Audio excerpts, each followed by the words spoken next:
Good evening, ladies and gentlemen. Welcome along. 8 p.m. The online Darts Live Lounge returns. Me, Phill Bars, Jack Garwood, and Dan Simpson standing in for Lee Boyce this evening. Gentlemen, how are we? All good, mate. All good. I'm tremendous. Other than the fact I've been arguing with every bit of technology in my house for the last 25 minutes. Beyond even that, can't put a dampener on the weekend I've had. I'm exceptionally good. As if you've gone tremendous and not great. Oh, wow. I've missed that. And I'm upset that I couldn't have grated. Sort it out, Daniel. I know. Beat me to it. First of all, let's sell open the chat room before we get in it. ABM Flooring is in. Joe, how are we doing? Zane, Richard, Maliki, Jar is in, talking about some... I don't know what he's talking about, to be fair. Is it some egg chasing or whatever we're talking about, Jar? Kyle is in. HJV, Bob, how we doing? Kieran, Morgan, Graham, of course, Anthony is in. Hope you are good, buddy. Ralph is in. James, Jamie. Oh, it's packed already. Matt, Carl from Darts Tracker. Phill is in. Of course, Paul. Curtis, good evening. Gents, first of all, whenever we think we've planned the show, and for once, I and Gob did kind of plan the direction of the show, and then we get a load more come in, but we'll talk about them later because there is plenty to be going on with. But first of all, off of the back of all the PDC announcements last week, I did hunt Mr. Matt Porter down, and thank you very much for his time because I did hand him to go and meet him in central London to get some content. But he said some interesting things, boys. I mean, he said a lot of what I expected him to say. A lot of, actually, this doesn't really matter. We've made this decision to benefit our organisation, which I don't want to say Matt's getting a little predictable, but I feel like he is. And there was a little bit of outrage at a couple of the comments, but yeah. I thought it was. I was genuinely impressed, and I'm without line by line in the content, and I do continue to be because I think he's a really smart bloke that does a really good job. But I was really impressed with how he came across, and I think those that really find fault in the way the terminology he used and the phrasings he used. Like I just bite into the little bits he's chucked out there, and he has chucked some bits and pieces there. But I thought he did a really good job of explaining, his view and the view of the PDC, and he did it in a way that was quite logical, and he didn't shy away from anything. He's a very good public chief exec, isn't he? The way that he presents and comes across is very impressive. Yeah. As much as I knew or could predict a lot of what he was going to say this time, he still fronts up pretty well. He still is more publicly open to have those discussions with pretty much anybody compared to anyone else in those positions. You think how often you hear from chief execs that in other sports. You don't really. They hide away until there's something good to talk about. Matt's not afraid to come out and actually back their corner or say, actually, no, hands up, maybe we did get this a little wrong, which is refreshing. Yeah. Well, I just think he generally is fairly open in that. I think he comes across as very realistic, and he's more than happy to tell you how it is that day, but very realistic in the fact that might change in a month's time. It might change in 6 months' time because that's the way the world works. I think he's pretty open and pretty realistic. I was really impressed with them with the way, and I know he does come across well, otherwise he wouldn't be in the position he's in, would he? If he couldn't do that. But I thought it was really good. Before I play some clips, Johnny, yes, I have read it. And if you're clever enough, try and work out the scene, what's playing on my blurred out telly. That's Hermione. So, yes, I did read your comment. I have got a rogue bludger.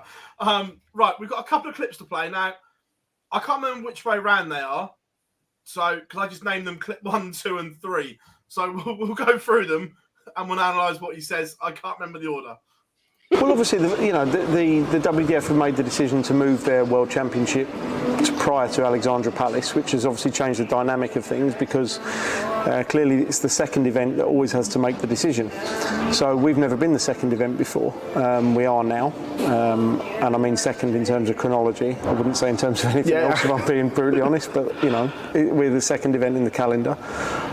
So there has to be a point where you have to make a decision that's in the best interest of the organisation. Everything we've tried to build up over the last 30 years, the fact that no sport benefits from having more than one world champion, the fact that we strongly believe in integration between the men's game and the women's game at the elite level. And ultimately, we've made a decision that's in the best interest of the PDC. I don't think there's going to be any player who would disagree with that. They may think it's not a decision that's in the best interest of them as an individual, depending on their circumstances, but we have to protect the investment and the effort that we've put into building up the PDC World Championship to being the World Championship in darts and one of the leading sporting events in the world. Basically, it's your fault for moving it. Pretty much. Yeah, he doesn't say a lot wrong, does he? Like, they're just from a business point of view, like, it is what it is.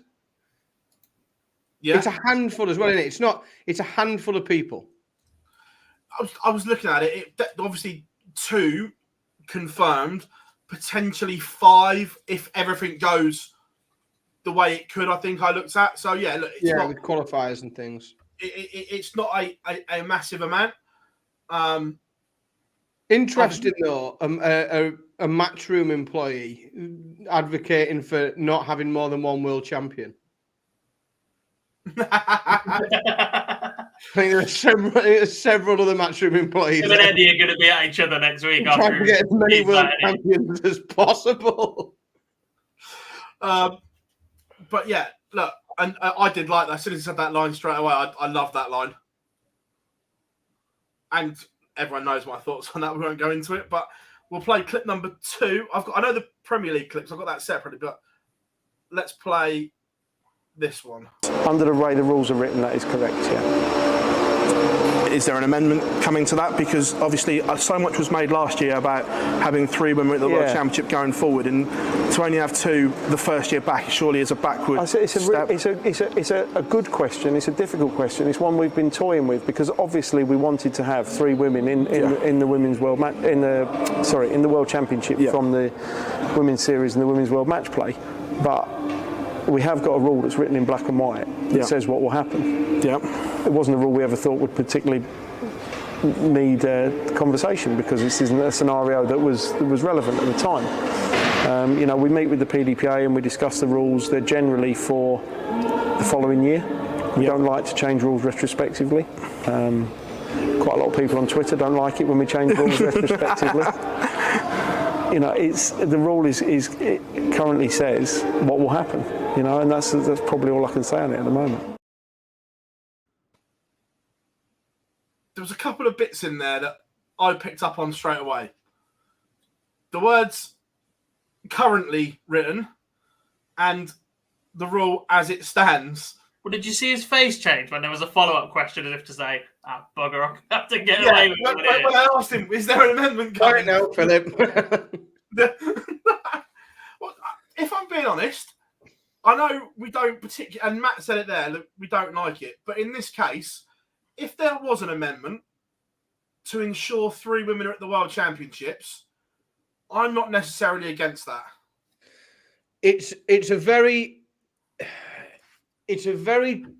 difficult argument to make, even for the hardliners that say, the rule is the rule and this is how it's supposed to be, because there's always got to be, something that we didn't predict happened, and we have to protect certain elements of the game. And I think that it's much easier to make the case that protecting the women's game at that level and the opportunities that are going to female players is arguably more important than protecting the backup of the backup of someone who might get a backdoor into qualifying for the World Championships. But how I read it and how I understood that comment, and I might be completely off the mark here, was just that, because I think he mentioned that they agree the rules every year. They sit down with the PDPA and agree the rules. And I just interpreted that, and I probably might have completely got it wrong, in that rule is the rule that they've agreed for this year. So his hands are tied a little bit, and that's what they've got to do. But if Bo doesn't come over next year, then that rule won't be agreed next year, and we'll see 3 women in through that method. That's how I understood it, and I suppose that is the option: is that it's not done this year. They stick to the rules, but next year they agree that regardless of who and how people qualify, there'll definitely be 3 female players there.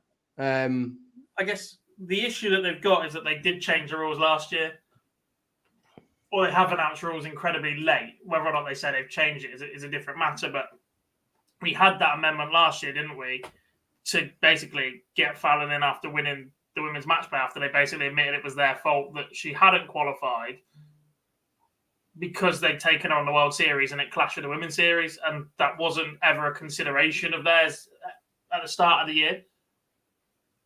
So they put their hands up for that one. They've then left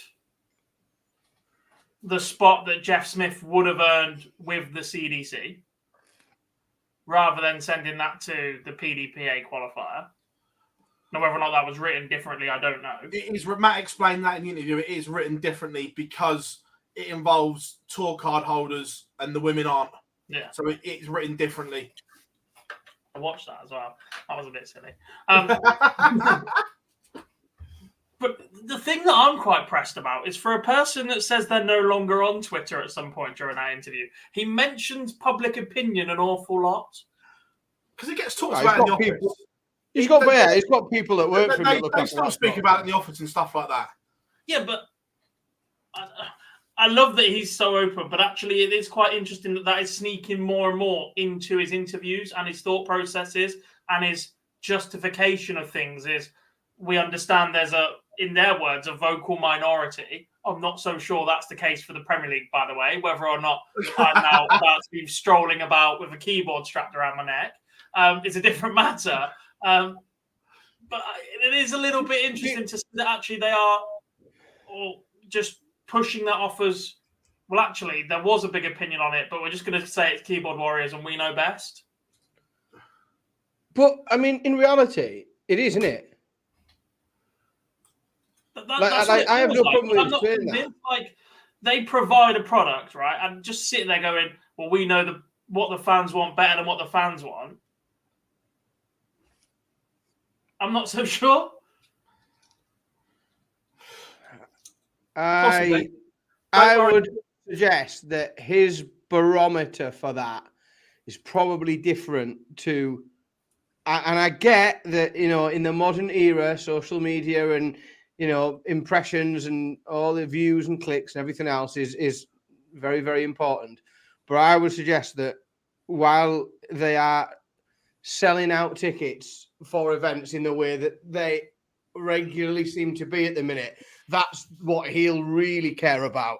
And the TV money and the sponsor money and Paddy Power coming in, I think that's far more important to. I think Matt he'll get all of the social media engagement he could ever want positively through that one new deal for the World Championships. So I just don't think he cares about people. I don't think he should about people whinging and moaning. Everyone wants to whinge and moan, but you don't have to listen, does he? Yeah, I agree. It's 100% on sick and sales jar. We'll cover that shortly. Don't worry about that. Good evening, Rob.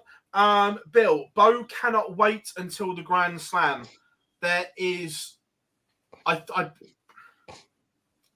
You've dug yourself in it now, because that bit wasn't in the interview. No, it was. The PDC and both the WDF have set deadlines.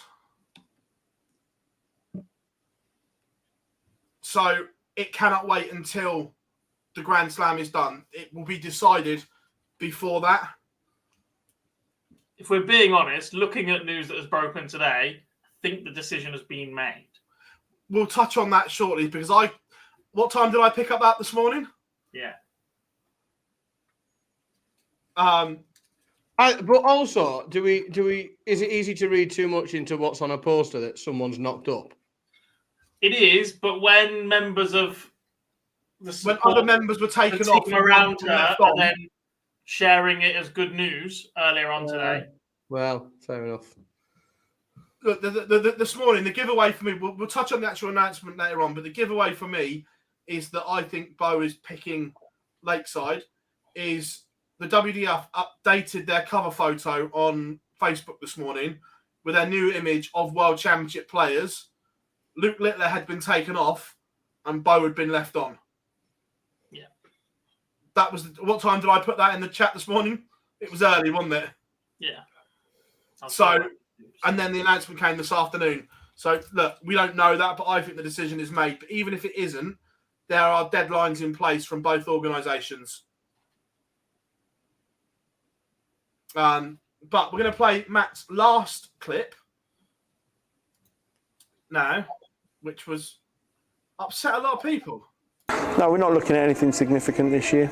No, you know, the feedback that we had, despite the few keyboard warriors who make their views known, and their opinions are perfectly valid, but ultimately our opinion is the one that will get done. And you know, I get bored from saying that the Premier League format has evolved constantly over the history of the Premier League, and it will evolve again. But for the time being, we're comfortable with how it is. So 8 and the knockout format is here to stay. It's going to be in place in 2024. Yeah. Interesting. I'm sure that'll please. Just giving you a headline. Yeah. He knew. Not sure I agree with it, but at least everyone knows that the Premier I think he made some very interesting points in the longer interview on that subject. Which is exactly what I said in the few times last year I was lucky enough to be at the Premier League. Is the experience for the paying fan in the arena is really, really good with the current format. And the people who are complaining about it are, if we're honest, like the obsessed darts nuts that are watching every dart that's thrown around the calendar. And I think you have to sort of detach yourself a little bit and, again, just remind yourself what the Premier League actually is, which is essentially just a very, very big-scale exhibition. And it sells tickets and sells out arenas, and people need to not take it too seriously that the format might not be like exactly what they want to watch all year round, because in the stadium, it's really good. You get to see the best players in the world more than once. You see a bit of a tournament, someone wins. I think, I mean, it's not amazing, not perfect, but the experience, and that's what Matt sort of said, in that if you aren't watching it obsessively every week, it's yeah. I feel like we have to look like this if we're going to talk about the Premier League, because no, look, I agree that I go to every Premier League, and do I like it? No. But I have to agree with Matt's point that the fans in the venue of this format do stay until the very end because they see a winner and everything like that. So I get it. Like I say, I don't like it. No draws. You'll see a winner. No, so I get it. But yeah, not for me. The other obviously interesting one in and around the whole thing was the change to midweek pro tours, and as we said, basically to make the tour more professional. Yeah. Look, I know you're not a particular fan of it, Gob, but long term, if it look, it's not going to work overnight. But long term, if this move over the next 5-6 years works, then it's the right decision. If it goes the other way and it doesn't, then it ultimately is wrong. But I don't think we can judge it right now. I think this is a decision that has been made that we have to wait and see how it plays out. I'm just very, very skeptical about how many people this actually benefits. right now. There are a handful of players that have jobs that actually it's okay for. Soups is one of those. He goes, actually, I can go and swap and do people's weekends. It affects his social life balance, fine. But I'm absolutely staggered that they are still going ahead with this without addressing any of the points that people cannot afford to attempt to be a professional in their current system. And I get not everybody should be entitled to whatever. The tour card is a right to go and attempt it. It's not whatever. But that's always been with the understanding that actually some players can still work and you can make the decision to change at the same time. The fact there's still no conversations about increasing the minimum earnings or giving a guaranteed amount to earn like the snooker does or upping the first round prize money or anything like that at the same time is just incredibly naive to me. You can say, oh, it's about making this more professional, but ultimately it's about how much more can we stream when there's no football on. When we come down to the Premier League decision and the Pro Tour decision, it all depends on how many eyes can they get on their product midweek where they're not competing against football on a Saturday and Sunday afternoon. And actually, that benefits the PDC and the amount of money they're bringing in, but it doesn't benefit those that then have to completely change their lives around. I get both sides of it. I genuinely do. And like I said, I think this is only one that can be judged in 2 or 3 years. Because if it works, it's genius. If it doesn't, there's a massive problem. It is though, isn't it? I get the view that they want to continue to develop the professionalism of the sport, and you have got to find as many ways you can to professionalize it. And I do sometimes think that there is a case to encourage players to professionalize themselves as darts players. Now, that doesn't mean that they're, as we all know, that their only earnings are from what they generate on the Pro Tour. Like that, and I agree, to be honest. And I am an advocate for like first round loser money on the Pro Tour events and other bits and pieces like that. But I do think that there is more to be done in terms of there. Let's be honest, like there are only there are a shave over 100 professional darts players in the world. Like that's it. That's all there is. Like there's just over 100 professional darts players on the planet. Like a sport as big as this, and a sport that generates the revenue that it does. And I just think there's not really a case to be made where the top 100 players in the world can't do it full time. GV's just made a good point there. And Dan, this might not sit too well with you because of your job. But Luke Littler's going to have to miss school.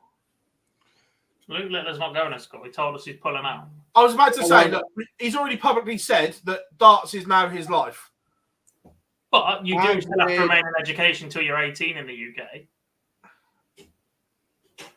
It will be interesting to see if they somehow have some sort of education link where anybody under the age of 18 that wins a tour card could then effectively be on some sort of apprenticeship at the same time.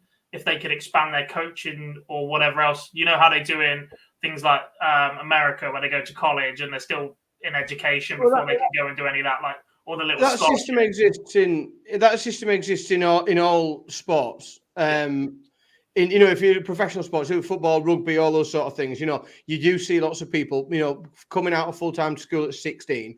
They're mandatory; they have to remain in some sort of education until 18. But they prop that up with some sort of apprenticeship scheme. The difficulty that the PDC and darts in general will have with that is you can't offer that to anybody, nor should you, in my opinion, morally, without paying them a wage.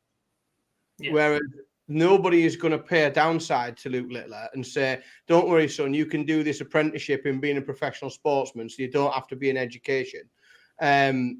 Because he's got no guaranteed income unless he can find a management company that will salary him. Like that's the back door around it, is that he gets a management company that will salary him, and then they can put him through an apprenticeship scheme Tournaments just become bonuses. Yeah, exactly. And then if he's employed on that, will he have to pay more tax on his earnings? Oh yeah, let my heart bleed. Someone else like, oh Jesus, yeah, he should. Yeah, he might have to imagine having to actually pay the tax that was due. God, how will these people get by? Raf, he says, I mean, football players don't go to school. No, but academy players in the UK will be on some sort of education at the same time. Nobody is allowed to just go into a school of excellence or an academy with any professional football club in the UK under the age of 18 without some sort of education system on the side. They will do 2 or 3 days a week with a couple of hours in the classroom. They still have to go and get their maths and English GCSEs, etc. There is structure in place and has been for well over a decade. And look, football, you can lament football academies all you want in terms of the amount of players they bring in and release and give hope to. But actually, in terms of that, a lot of them are in education and are picking up some sort of industry qualification, whether that be to stay in football as a coach, as a official, or to go into things like hospitality and just make sure they've got some sort of fallback. Well, there are now people whose entire job and career it is to manage that system, and you have got people in sport being released at 18-year-old, but they are they're qualified coaches, personal trainers, sports scientists, nutritionists, all these other things that because these are the stuff that the club wants them to know about anyway. So it's sort of a double benefit for them. I can't, like I said it when he was on, like I just cannot express the importance of obtaining your GCSE qualifications for nothing else.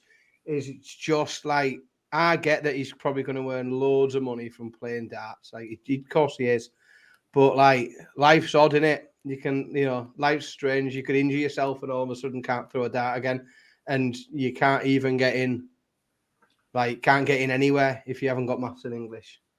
So the other thing is just having those mean that, look, whilst I 100% believe, and everyone will, you don't want to see the bad in people, that the people around him are 100% there for him. Just having that awareness just means that actually you can relax, knowing that you know what's going on.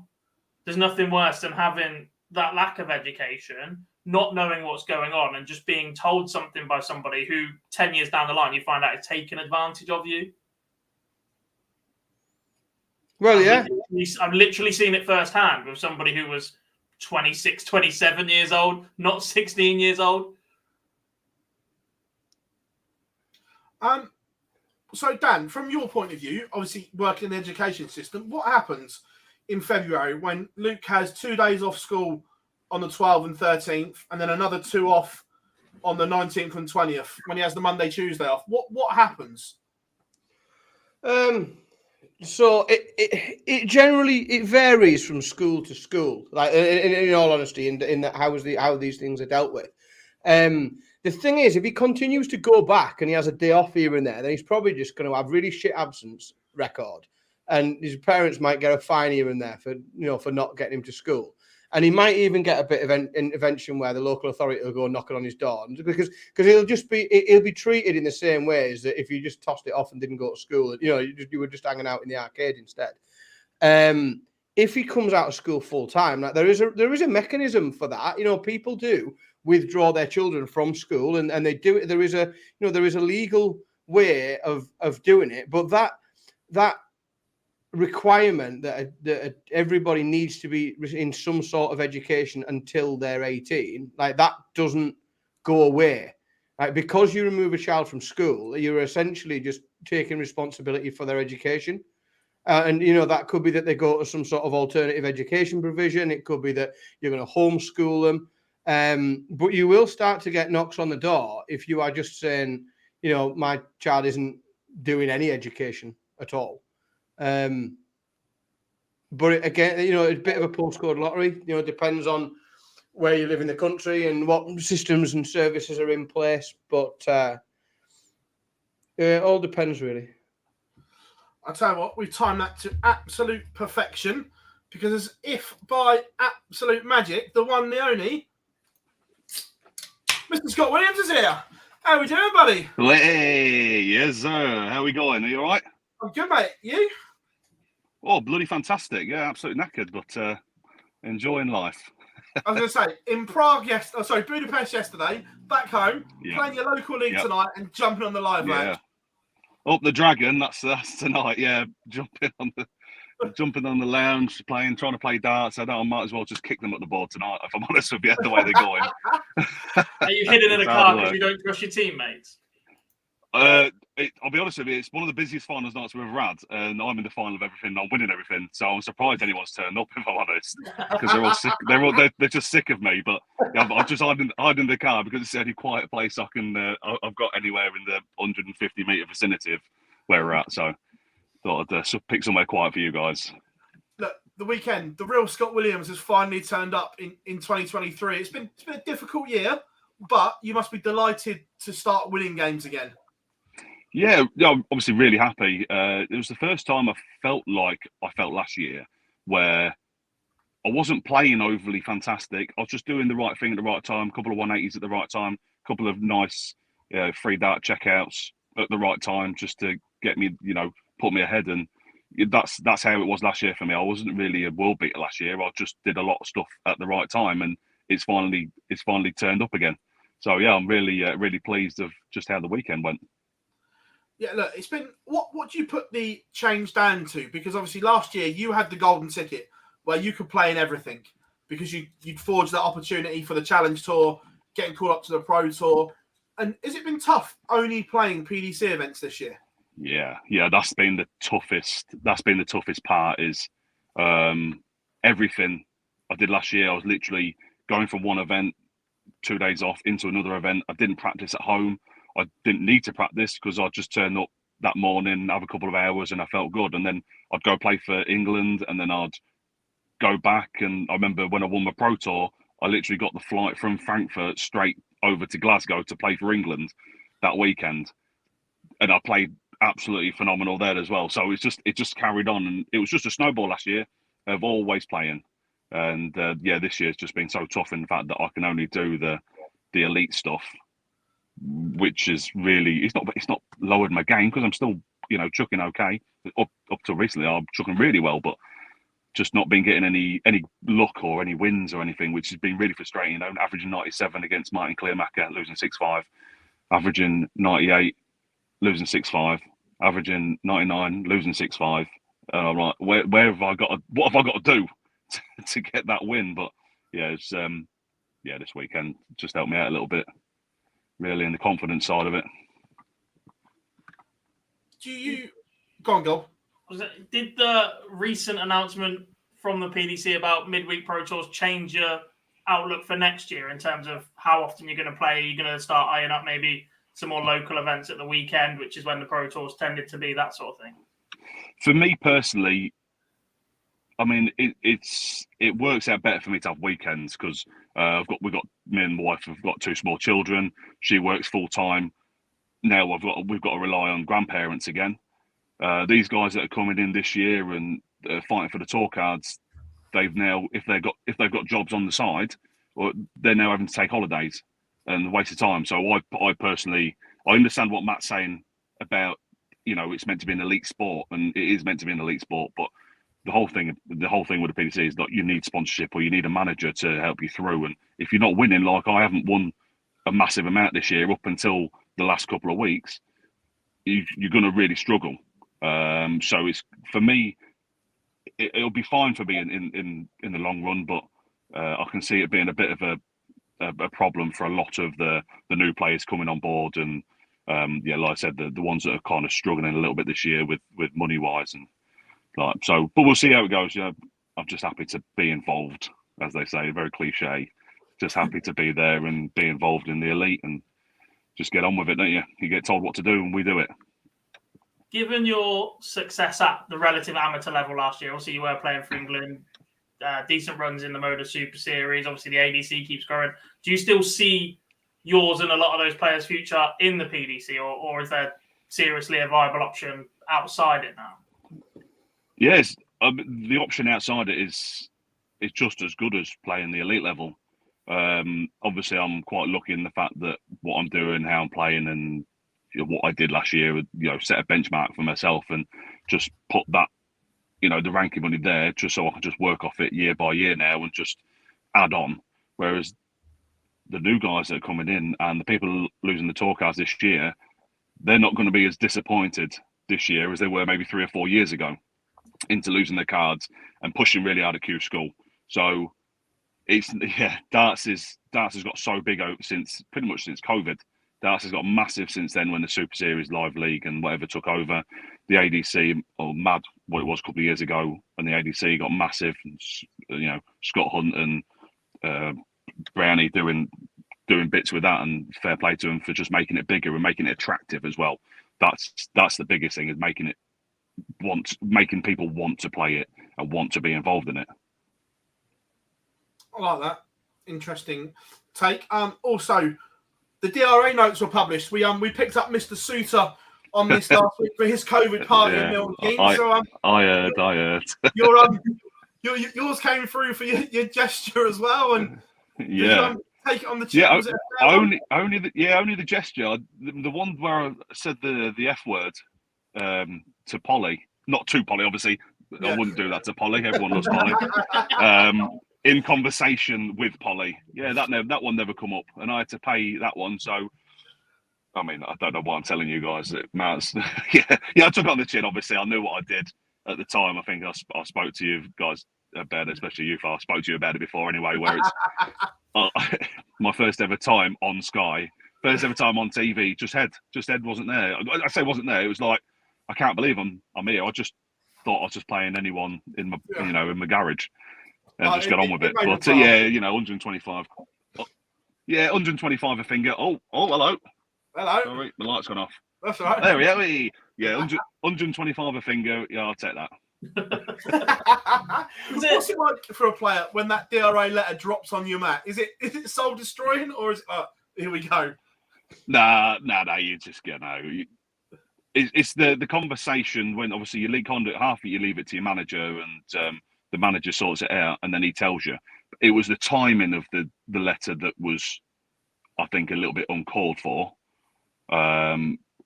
Same with Nathan's naughty little gesture to Jermaine. We both received that the day we were playing at the Worlds. I received my letter 10 minutes before I went on stage. So luckily I didn't get the email because I didn't have my phone. But manager at the time, he got the letter, and he's had a couple of choice words with the DRA about the selection of timing and stuff. So, but yeah, you take it on the chin and say you're sorry, and then I'm probably going to do it again if I'm honest with you. I'm like, that was my next question. Yeah. Does it change your approach to playing stage games in front of TV? Because we see the likes of Daryl Gurney say he's not the same player he was because he used to get fined all the time for being that little bit of a showman or that aggressive on stage. But it doesn't seem like you're going to change at all. Nah, I'll be honest with you. This weekend, I tried to be a little bit more subduing myself and like just rein it in, and then give out the big roars and at the right time, and not just do it just because I can. So I'll change to that, but that's more of the fact of listening to some of the players I've played and saying, some of the guys are going, you don't really need to do that. Why are you doing this for? And you try and explain, and they go, well, you don't need to do it at that point, do you? There's certain times to do it, and you've got to find the right times. But yeah, I'm still not going to change. I'm probably going to swear again at some point. I don't know. I might accidentally kick someone off the stage. We'll see. There's still a whole year of there's still a whole 3 or 4 months of darts to go. Well, anything can happen. I absolutely love that. That's superb. Speaking on your management stable, obviously quite a tight group. We see you obviously all on social media having a bit of banter, and I'm guessing that helps you as well, that you have got a good stable around you. Yeah, massively. I've only just recently changed to RAB. I was with Cleveland Arms with Will Adamson for the last 2.5 years, and the guy's great, and we're still good friends. We still talk, but I got to the stage where with being there with being Rob Cross and John O'Shea and Josh Rock, and we're so close. We're all good friends. We turn up together. You probably see Josh there the other day watching me, supporting me. I was there supporting him behind scenes, but obviously I was playing a couple of games, so I couldn't go down. And yeah, it's changed massively over the last, 6 weeks, 2 months, where I know it's happening. Just everything's just been a bit calmer, and I don't know. I've been friends with Rab for so long. It's people just assumed he was my manager from the start, if I'm honest. So for me, not a lot's changed. Just it's more legal side now. The legal side's changed. I'm legally with him, and stuff like that. But I'm just happy to be in such a tight little group with a world champion, a world masters champion, a world youth champion, and then I've played in a couple of PDC finals. Yeah. It's a massive event, massive event of the year coming up. How excited are you for everything? Obviously, Ali Pali is the big one, and as it stands, you're firmly in green on darts rankings. Yeah, baby. Everyone wants to be. That's exactly. That genuinely, that was all this weekend was about for me. It was just trying to put in a good effort for the last 8 events or so, because I knew the Europeans haven't been very good this year. And I don't know why. I think it's just to do with the look at the beginning of the year. And Ali Pali is obviously where everyone wants to be at the end of the year. The way it goes, unless something drastic happens, I'm going to be there again. So I'm just really pleased. I just want to be there in front of the crowd, back down there. Absolutely loved it last year. Gutted, obviously, I lost to Bobby, but it is what it is. You're gonna take it off the chin. He still ain't give me the money that he owed me for letting him beat me, but no, that's what it is. There's another fine. Oh, not again. It's not just the Worlds. We've got Minehead to look forward to. Yeah. Obviously, you can still get to the Grand Slam and everything like that. So, from what started at a difficult 2023, it could end up being a very, very good one for Shaggy. Yeah, I hope so. But honestly, I really do hope so. It's so cliche, but you just got to take every day or every competition or every stint of 3 Pro Tours or however many at the time we play. Just got to take them one by one and just take the form into the next one and the next one, and then just hope for the best, really. And you need that little bit of luck to get on your side, and happy days, you get on. You're playing. We talk about these blocks of Pro Tours, and it's an interesting one because I want to get your opinion on it, because it's very, very split, where we hear players now saying that the most important day of that block is the Euro Tour qualifier. Are you in agreement with that?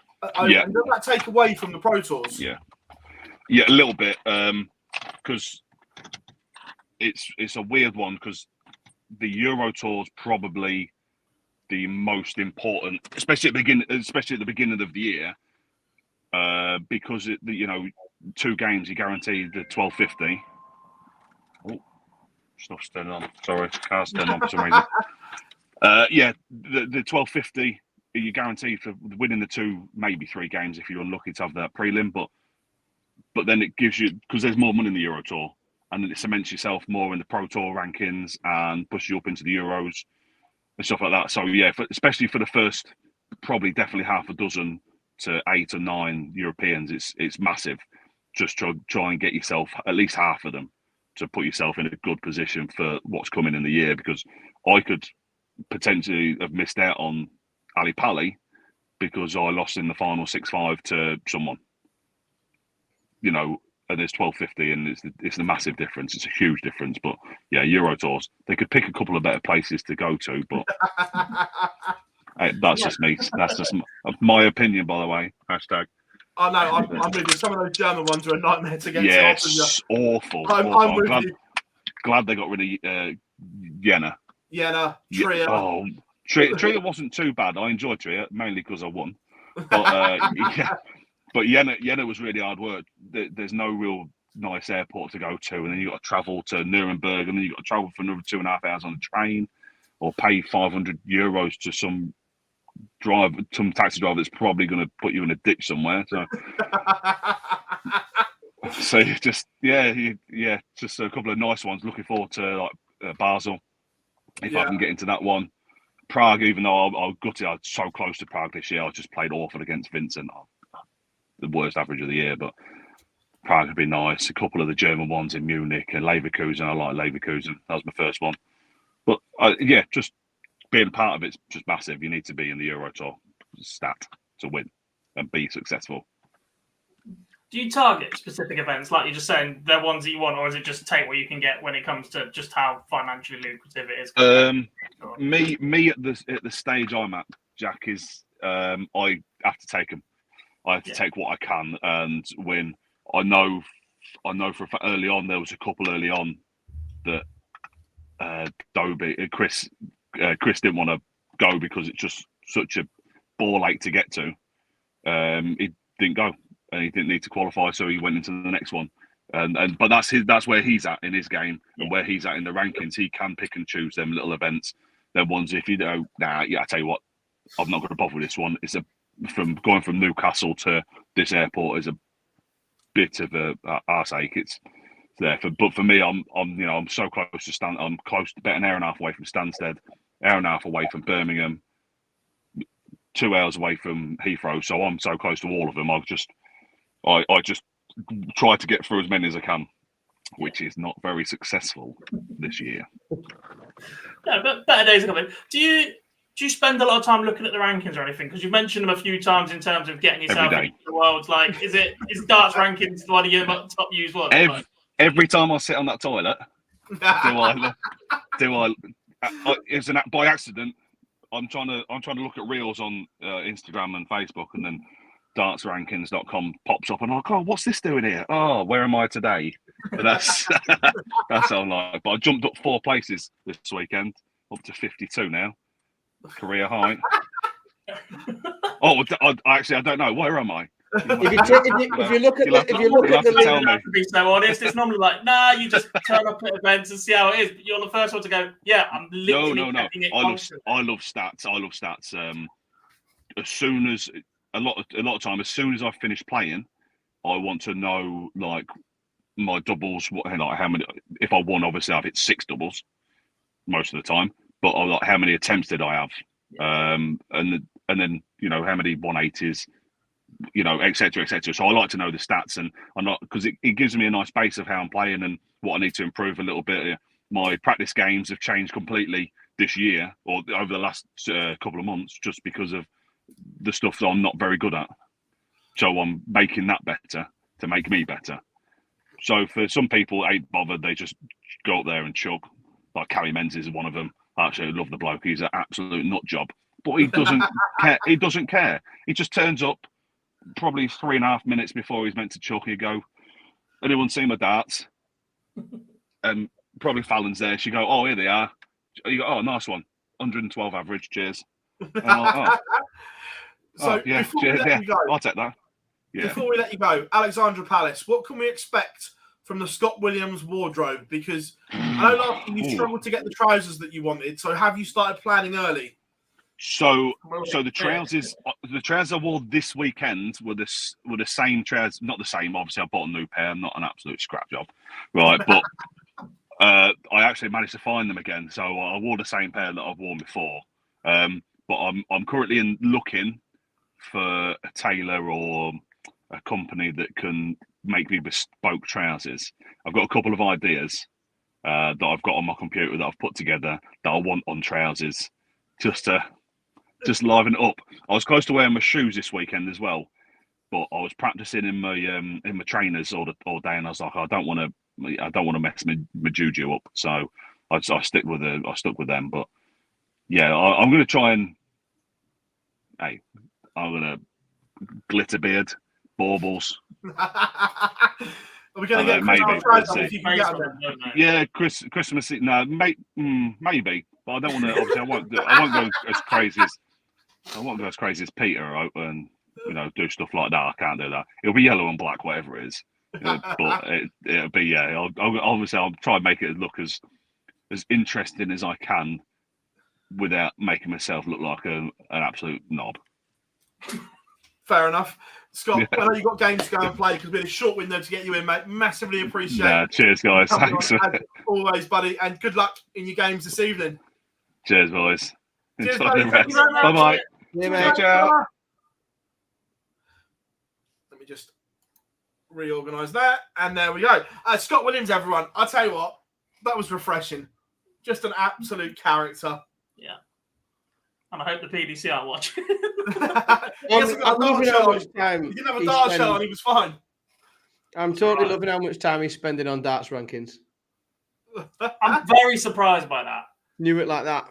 I'm aware of a couple of other players that are quite into their stats, quite privately into their stats, but I wasn't expecting Scotty to just come out and go, yeah, I literally spend every minute of every day on darts rankings. There's only so much on that website. I love it. It's fantastic, but there is only so much you can get from it. I love it. I moved up 4 places, 52 now, straight away. Where am I? Just in I just love the fact that you do. Right. Time for the WDF, boys. The announcement was made today. The players know what they're playing for, which is a very good thing. Yes, look, the prize money as a pot is down slightly, but it's not as bad as what I thought it was going to be. Quite a positive statement, I thought. Yeah, which is, I agree on both counts. It's better than I thought, and it was a very positive statement, but it did leave me with a little bit of, and I apologise for the negativity, but a little bit of, well, I'll believe it when I see it, sort of, because it almost seemed a little bit too good to be true. It did, and look, we can break it down from what we've seen so far. The overall prize fund is down a little bit, but actually the top players are still going to collect the same prize money. I think that's pretty important in a World Championship. We've already seen the top prize reduce before, and it caused a bit of uproar. To get that back to where it was is solid. We've got dates now. Genuinely, given how reluctant the WDF have been to release information in the past or be open and communicate, I don't think we would have got this if it wasn't 99% solid that actually it's time to stop doubting if this is going to happen and accept that it is. It's looking pretty good for them. They have a prize fund, which seems to have come from an increase in ticket sales that they weren't expecting. Fair play to that. It is still being broadcast in some regard. Okay, we're still waiting for more information on that. The fact it's on YouTube for the start of the week won't be the best thing for them, but actually, they can keep revenue from that. It's on a Kosovan TV channel, isn't it? I don't know what the other one is. Oh, I did some research into it. I looked earlier, and when I switched over, it was Caravan Picker UK. That was the name of the TV show that was on. Well, I was at. So I did a bit of research as well. So Ayazat TV they're a Kosovan media company that were formed after the Kosovan War, and they are essentially like a streaming platform. And what they've done is they've managed to secure a channel on Sky TV. So they're essentially their selling point, their product that they sell is if you want a television program on Sky, like you just buy airtime from them because they've got a 24-hour channel on Sky. So their airtime is just for sales for anybody that wants to come and buy it. We could put this on one week just for shits and giggles. We could just find out the cost. We might have a little go at that. We'll go on Sky for a week. The live show. The live show is going on live TV. Yeah, let's put the Live Lounge live on Sky.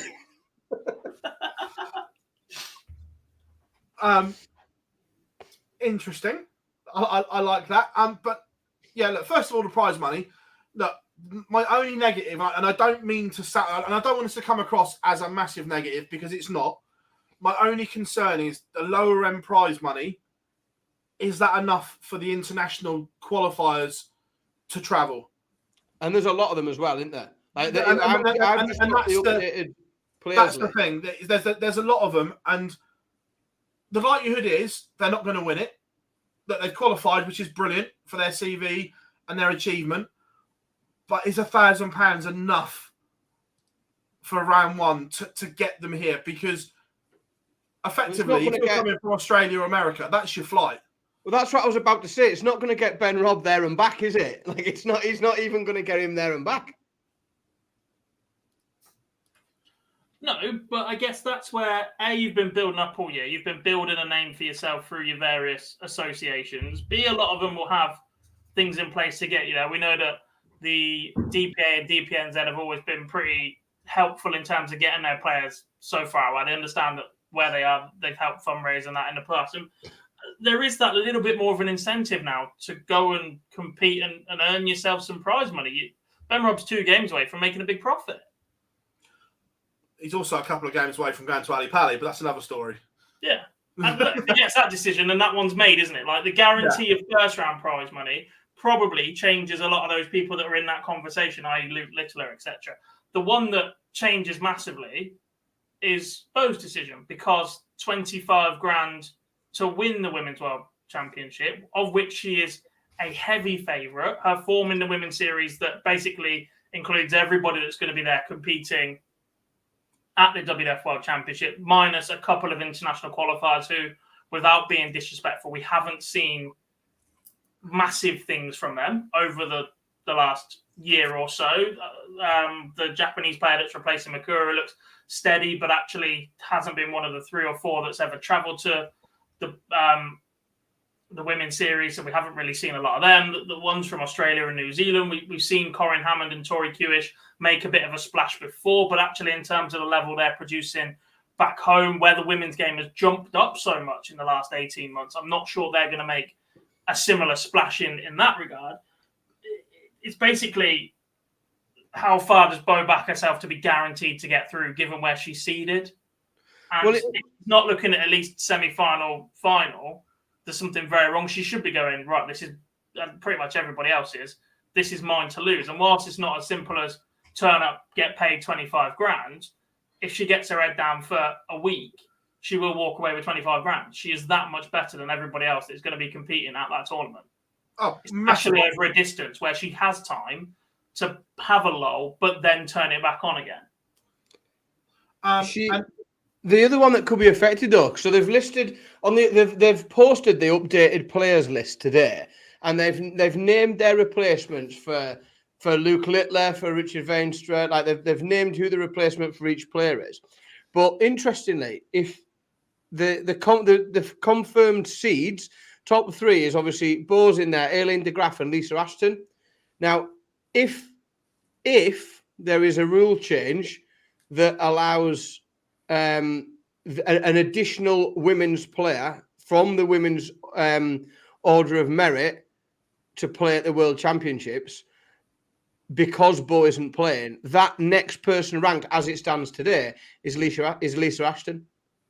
So potentially Lisa could end up with that decision as well as to which one she plays. Spots between 3 players, literally, and 2 of them are Lisa Ashton and Rhiannon O'Sullivan, who have both qualified for the WWF, and the other one is Fallon. Yeah. So, yeah, there is that conversation we have that actually Bo turning it down might then put another player in that position at least, or one of 2, maybe both. I think Rhiannon and Lisa can both get Fallon.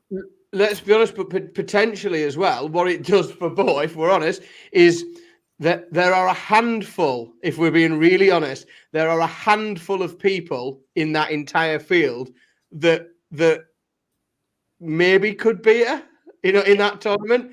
And by choosing that, she could potentially take one of them out of that WDF situation. And all of a sudden, a Lisa or a Rhiannon O'Sullivan or someone else that might give her a really tight game is going to go and play PDC instead. Yeah.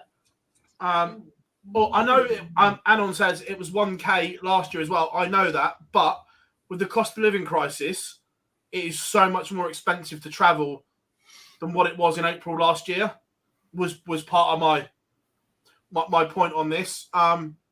Also, I am pleased to say, just before you go on, that Luke Littler's replacement, because I just think it's a bit of a nice contrast, because obviously Luke is so young and so early in his career, that his named replacement for Luke Littler is relentless World Seniors winner Leonard Gates. I just think it's quite a cool one. He managed to take the guy right on top of the world in the World Seniors to replace the youngest professional darts player in the country. Is Liam Maindle Lawrence confirmed yet? I hope not.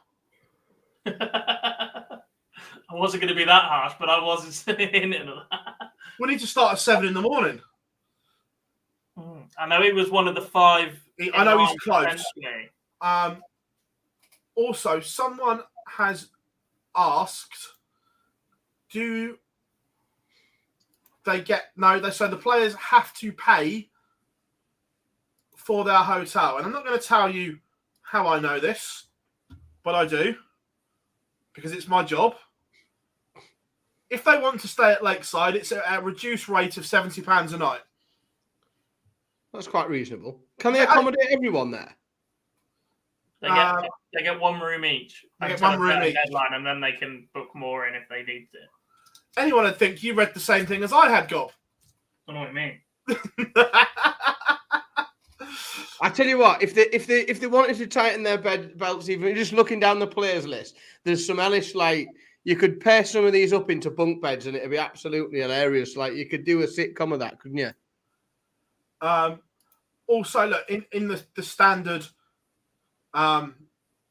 player agreement, there's obviously the get out for the organisers, that if it's not financially viable, that they can cancel it and so on, which that's pretty straightforward for any tournament. So one thing I did chuckle at is in the players brief, anyone I think they'd seen a PDC one.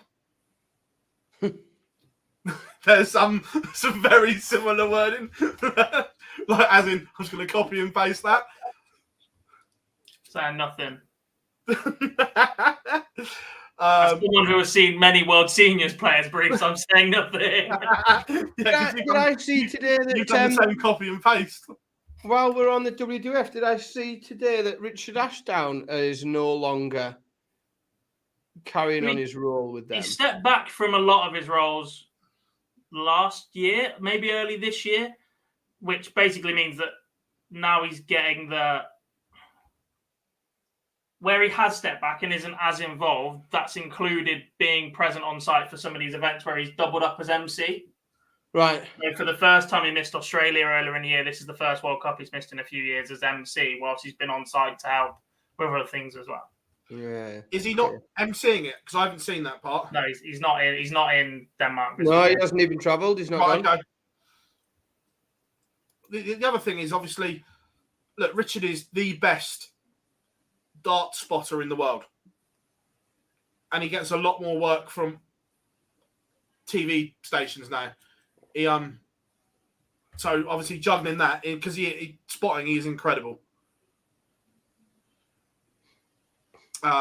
So was there anything else in these that I need to read? It's pretty straightforward, to be fair. Everything. Yeah, there wasn't anything more. No, that's what I was just saying. There was. I'm going to bring up one thing, and it feels like this has come off of. I think I'm going to steal your phrase here, Gob. There's been a line in the sand drawn, because on the header of the worded paper, obviously it's got their logo on it, X, Y, and Z. It's got World Darts Federation, and then underneath, the official world governing body of the sport of darts. Then if you go to the DRA site, Darts Regulation Authority, the sports governing body of darts. Which one we? We'll let them fight out, Harry Hill style. But it certainly feels as if there has been a line in the sand drawn. Yeah. Doesn't it? Yes. Yes, it does.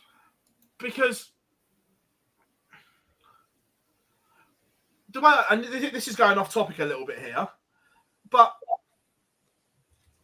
does that mean the WDF are governing themselves and they are not DRA regulated now? Oh, I never thought of that. I don't know if they've ever followed the DRA rulebook, have they? I was convinced last year Lakeside was DRA regulated.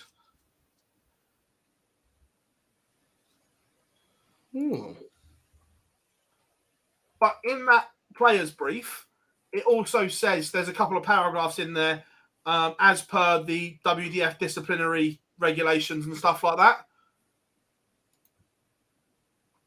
Don't know. But I thought last year that Lakeside was governed by the DRA. It would be strange if they did do that, given that they are a governing body themselves and the one that is recognised by international federations such as the IOC.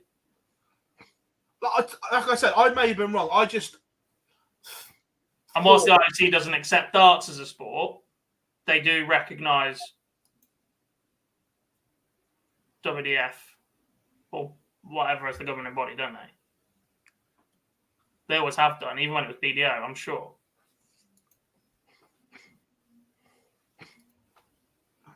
So let's see what I can find. I'd say I may have. It was just something that, when it's stuck in your head that I thought I remembered something, but I may not have done. No, I'm not used to you on that one. Right, it's interesting. So, affiliated organisations. No, the WDF are not on there. I thought they were. I think there was 2 fines on there in the last 3 years. One of which was a straight up thing, and one of them said WDF event, and one of them said non-something event. I think that's where I was getting it from. The fact that it said WDF event made me question whether it was or not. Can the individual federations not apply to the DRA to sanction their event if they need a rule book for a levy? Which are more likely what happened. Yeah, quite possibly. But yeah, they're not on the thing there. But that was the Lakeside news that the players know what they're playing for. Like I say, streamed. The other thing that we didn't touch on is it is streamed, but actually they have left the door open for a 3-day broadcast. I was just coming on to this. Trophy time, basically, and the crunch time, which I'm not massively against. The midweek is when it is knowingly less watched, less viewed, which production is not cheap. So if they've got a way to do that on their YouTube, as long as the production quality on their YouTube is watchable and a half decent standard, audio needs to be right, lighting, etc. As long as they get that right for the week, they'll earn ad revenue from their own YouTube live stream. They need moderators in the chat, or just to not have a chat on, by the way. That has to be a thing. But actually to just fund the broadcast for 3 days when it is arguably going to be more watched, the Friday, the Saturday, and the Sunday, if they pull that off and get it onto a more recognisable TV channel than IOZAT channel 184 on Sky, then they've done pretty well here. Given where they were at the start of the year, given that the Masters was cancelled, given all those other things, and how up in the air this tournament has been, to pull that off with a guaranteed prize fund that they've given so far, and the fact there's going to be bums on seats at a venue that is incredibly difficult to sell people the nostalgia of nowadays, it has lost that effect. If they get a tournament on, there is a good chance that the WDF can start to grow a little bit more. I think that's a really interesting point. And as somebody who has kids and takes their kids to sport quite a lot, all varying age from 14 and down over, I think you're right that it doesn't take very long. Whilst there is a huge amount of history in that venue, and they're still front page on the poster, it is billed as the home of world darts. Still, it's not to a lot of people, and it's going to continue to be less and less and less so. And it's a shame, and there's loads of history there, but you can only trade for so long on the fact that other stuff used to happen there. Yeah. Look, I've been there firsthand for the seniors last year. And actually, some of that does need to be preserved. There is almost a factor that actually the Lakeside becoming a brand new modern venue would not suit it at all. But there does need to be things that need to be updated. They need infrastructure such as Wi-Fi to be able to put on events. They need that upgrading and lighting, and they need a better offering of food and beverages. But actually, in terms of the venue, the decoration, you could put a slightly newer carpet in there or give it a good clean. You could update the tables a little bit. But actually, some of the decor probably needs to stay. Not all. There are some people photographed on that wall that definitely do not need to stay, right?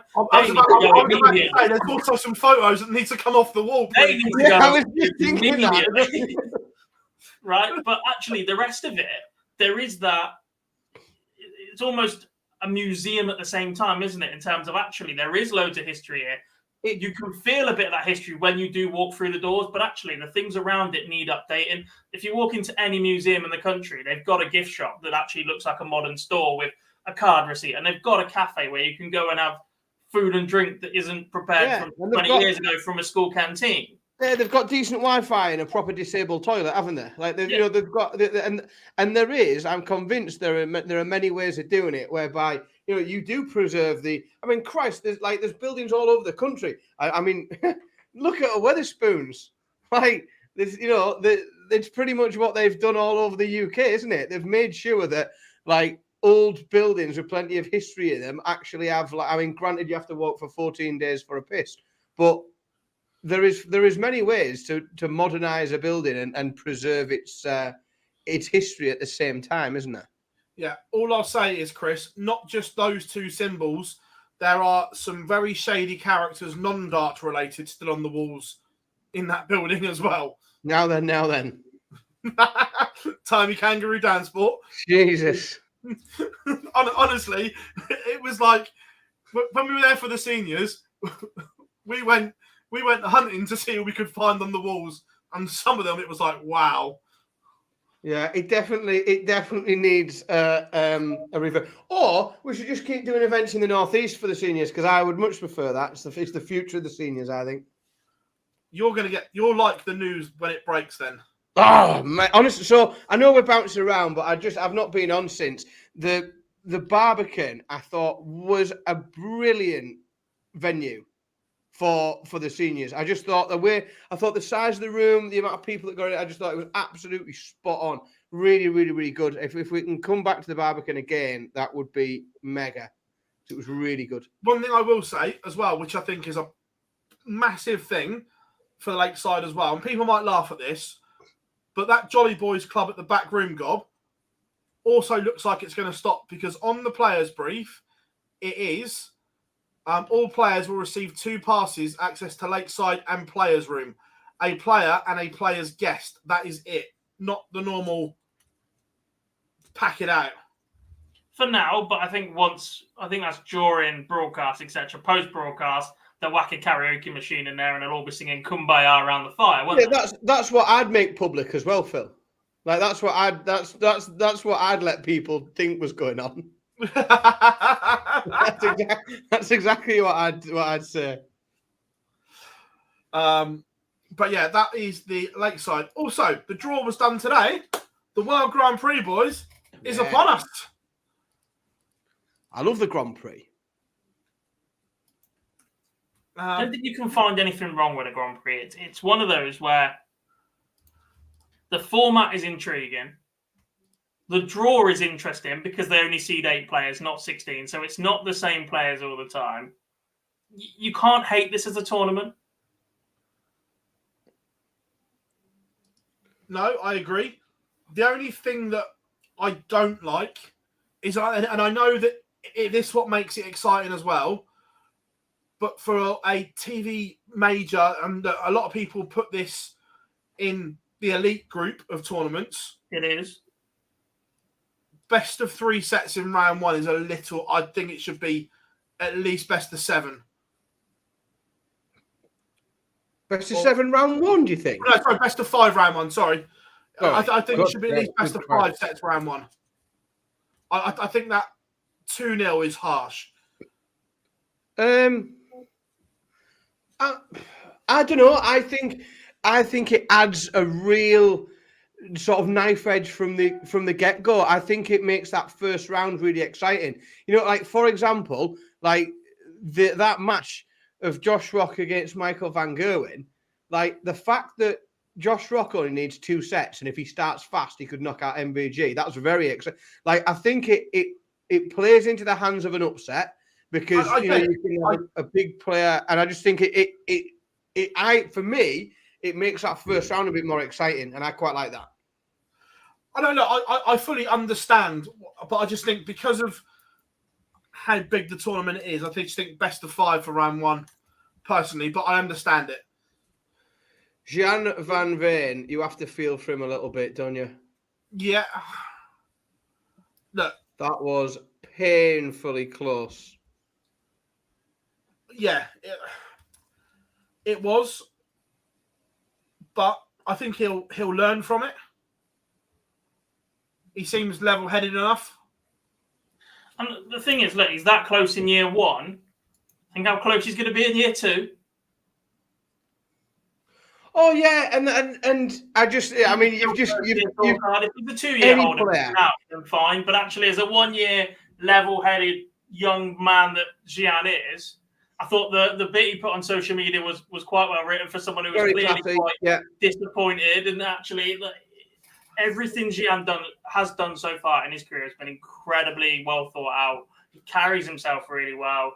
He did his little apprenticeship, if you like, in the Super Series. It made him a better player.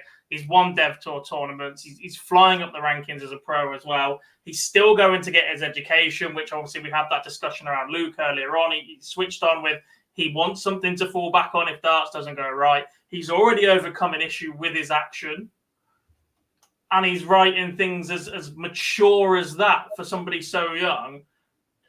If he carries on playing the darts he will be in every TV event next year. Yeah, we that conversation we had with him on here, he did strike me. I was really impressed with just how sort of mature he came across and how switched on his head was. I just think you're going to feel for any player that misses out, on summit or an event that big and prestigious, that close. But I think it's really exciting games, and I love that short format at the beginning. I think the draw has been slightly more unkind than it could have been to the players from the Northeast. In this draw? Yeah, I don't think that Dobie and Rids have had the best luck there, but never mind. You say that. Now, don't get me wrong, Michael Smith is world number one and world champion. But if you were asking for a time to play Michael Smith, maybe it's now. Oh yeah, and like I say as well, that's the other thing, is like 2 sets gets you done. If he starts slow, like everyone can be got at in the first round on this format, because it is so short and it's set play, and it can just happen before anyone gets really going, which I think makes it dead exciting, and therefore you don't worry too much about what looks like a tough draw, because if anyone that starts fast has got a chance here, haven't they? Oh, absolutely. Just going to come back to us for a minute. We'll put that back up in a minute. But chat room as well. What is your 2 standout ties of the opening round? I've just said mine. Chat room as well. What are you saying?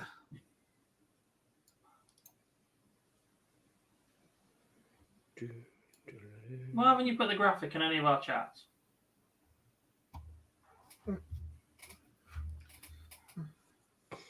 I'll send it to you now. 2 secs. One job.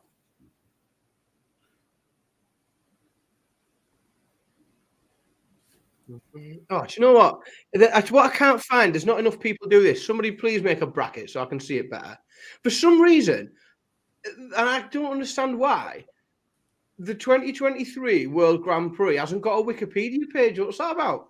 It has. Go to 2022 and then click on the little 23 bit. Has that got a bracket on it? Yeah. Keyboard's not working. Right, 2022. All technology is awful today. That's Grand Prix. Got it? Oh, well done, Phil. Well played. Oh, now I've got... Yes, this is what I want. I want a bracket. Right. What do you want? The 2 best games in there? Whilst you look, Lee, your question earlier referenced the Super Series. It will continue to evolve the background, but yeah, look, the banners are there to stay because we're trying to make it look aesthetically better, so it's not just dark during the week. So we're playing with some lighting, some banners, ECT. So yeah, it's here to stay. Just may change position that slightly, and of course, people will pay for advertising. Right. 2 games of the first round. God, what are you saying?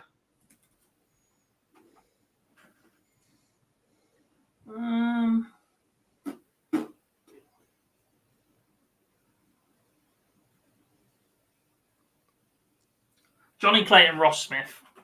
I agree. Yeah. That's an absolute belter. Clayton finally gets himself in the seeds in a big event like this. His world ranking reflects it, and he runs into Ross Smith, who has the option of going tops and 16s. It would be interesting if they both go 16s. But Ross Smith's scoring power is one of those. It is so big right now.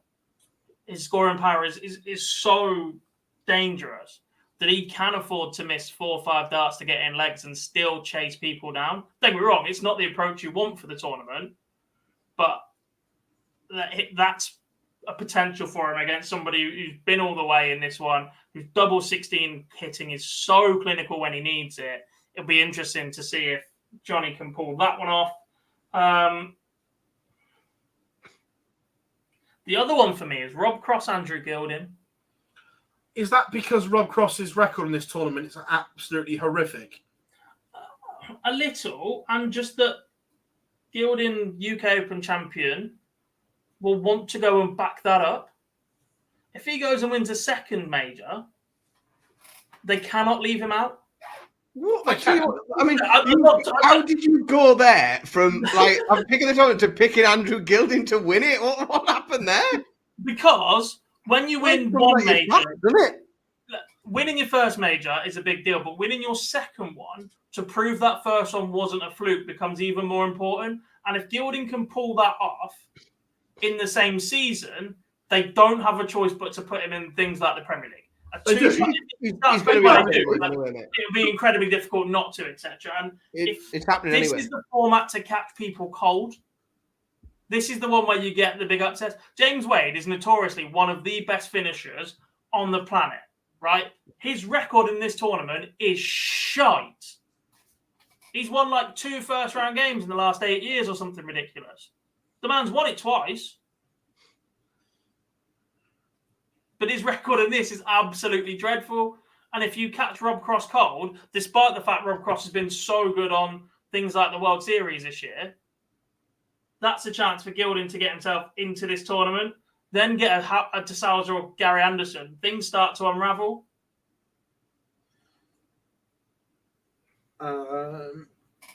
Lee, of course we can. Shout out to Gal Listener, who had Callum Ridds come into the shop. Nice. Bet she was buzzing. Not only that, Lee, but next time I'm in that neck of the woods, I'll call in there and get a photo with her as well. That'll really make it there. We put you in an OD one, but Barzi still unordered them. Yeah. Where's mine? So what's your second game then, Gob? We got Clayton. He's got his 2, hasn't he? You just spent 3 minutes calling out. Are you going with Gilding? Yeah, as a game of the first round, yeah, I think there's a few others that could be in there. Hettersearle could have that approach, but I think they're very much, a lot of them are coin tosses. What are you going for, Dan? Cross, Gilding. And I know it's boring because it's me just like picking Chris Dobey, but I do think Dobey against Dimitri van den Berg is a big game and could be really, really good. I think there's so many, like Gob just said there about James Wade. James Wade against Christopher Ratajski could be an absolutely unbelievable match, or it could be absolute shite. It could be 2 people averaging 81 and like it could be really, really crap, or it could be the best game of the lot. Christopher Ratajski could be 6 from 6, or he could be 0 from 15. Yeah, it could go either way if double 16 gets going or not. Yeah, so I think that's an interesting game. I like the look. I mean, I do without repeating Clayton and Smith because that's quite an obvious one. I like the look of Aspinall Bunting. That's got potential. That again could be really good. There's a few. Like, I don't dislike Price against Noppert for an opening game of a tournament. Like, that's big for an opening match. And I know Noppy flies under the radar a little bit, but He's got form. He can turn up and he can play. I think that's dangerous for Price over that race. I agree. I completely. That would be if I was to start picking. If I'm to start picking upsets in the middle of it. Peter Wright is perpetually going to be the seed in danger in every conversation for every tournament this year. But that is not a straightforward opening round for Gerwyn Price. And Danny Noppert's going to have been way down the list of people he would have wanted to bump into. I like Danny's chances in that one. Gerwyn Price, when he's on it, is one of the best top hitters in the world. But Danny Noppert is so solid right now as well. I'll tell you what, though, that draw, he's like, as a quick prediction, when we know we're not doing full predictions, Dave Chisnell could go really, really deep there, with that draw. He could, but also he could crash in round 2. Oh, yeah. He's playing Humphreys. Yeah, he could. But he could go deep there. I think Dolan's an interesting test for Dirk, by the way. A lot of people have first look, glance, gone, do you know what? Because of Michael Smith's record in this tournament, because Rob Cross is so hit and miss, when they're looking at semi-final lineups, Dirk van Dijvenbode is one of those that's sticking out to a lot of people. But Brendan Dolan cannot be taken lightly here. Because of the, even though he is a lot quicker than he used to be, even then, the pace of Dolan, if you start missing doubles, will wreck your head. If you're itching to get back to the board to get into a leg while Dolan's just plodding along, you could find yourself in a lot of trouble. He's very measured in here as well, Brendan Dolan. Like he doesn't wobble. Dirk van Dijvenbode is one of the most animated players on the circuit, and I think Brendan Dolan is a player that isn't going to be affected by that. I don't think all the animation in the world is going to. Brendan's either on or he's off, isn't he? And I don't think that anyone's going to really put him on or off. So I think it's an interesting game. There's a lot. I mean, I quite like. I mean, I know. I'm sort of jumping ahead of what Phill always likes to say here, but you look at that draw and you look at who's in where. We could see it from Gando, My concern is we just haven't seen him for a while. Yeah, I know, but even it's still him, isn't it? It is, and even if he is practicing a Ryan Searle, which Phill will know better than the rest of us if that's still as frequent as it was at the start of the year, and how motivated Gary is for that. I still feel like Gary, even in his prime, was a better player when he's playing regularly. Practice is no good for Gary. Playing in matches is good for Gary. There's been practice. I also like the fact that he's got 3 Pro Tours before the World Grand Prix. And also, this would surprise me. I'm led to believe that Gary is going straight from Barnsley to Leicester, not going home. Oh. Just into crap town. Can we go back to the I'm led to believe? You mean he told you? No, he didn't tell me. No, genuinely, he didn't tell me. Right. When I was told, I did drop a message to see if he wants some food, because I'm in Leicester as well from the Sunday. But,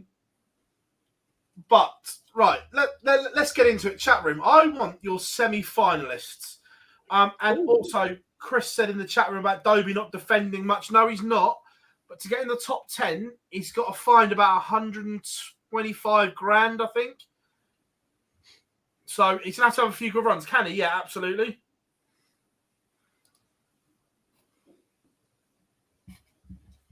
Yeah, he's not defending much this year at all. He's only got 19%. He's only got 19% of his earnings from the back end of 21. He's not defending anything, but he's going to have to make it up. So he's going to have to go deep. He's still going to have to score well. The key, or one of the keys, is going to be that last European tour for it, and he might this next one, because he sits at the minute outside of the European tour, the European Championship race.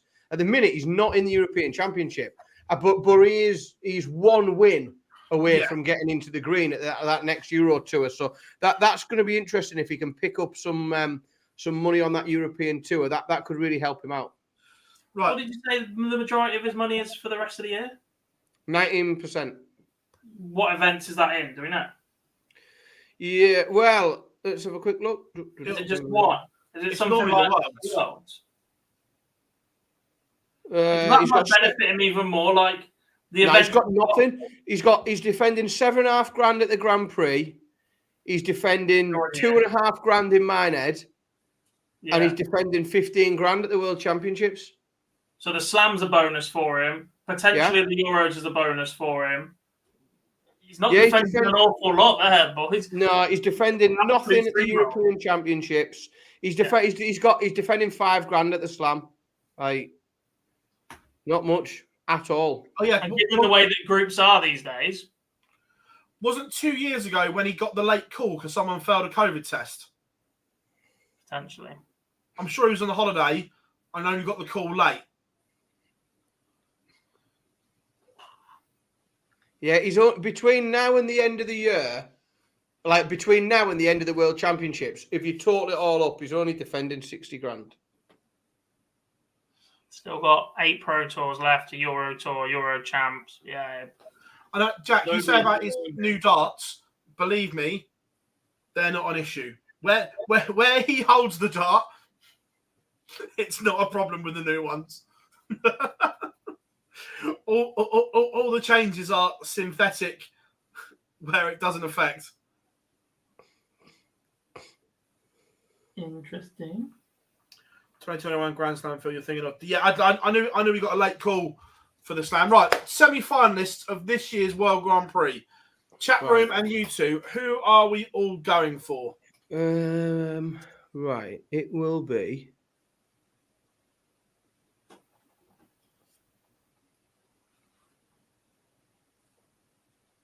Oh, sod it.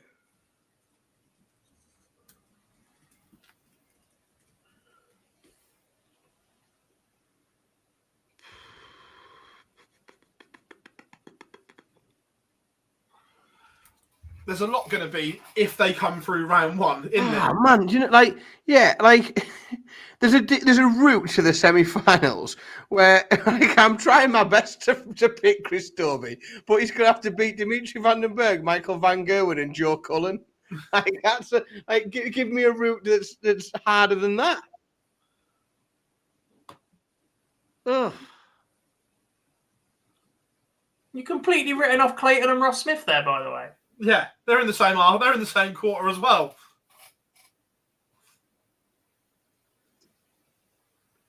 I just think he beat them. Evening, Weekly Darts Cast. I'm guessing it's now. Hope you're good. Right. I can't make my mind up who wins the quarter-final between Dirk van Dijvenbode and Gary Anderson. Well, I was having that same conversation with myself and bottled it.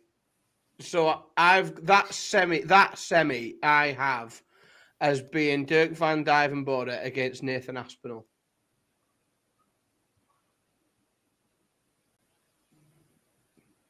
Nice.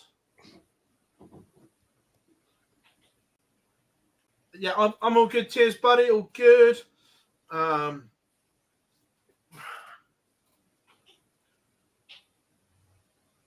I'm going to go for the top half semi-final of Gary Anderson will play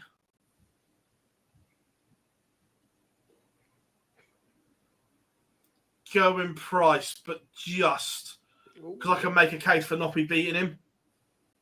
But I think if Price gets through that game, I think he gets to the semi-finals.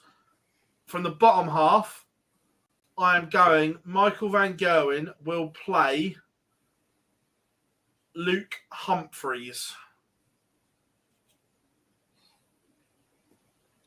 Who let him go first? In the bottom half, I will be having... It's so boring to say Michael Van Gerwen, isn't it? But...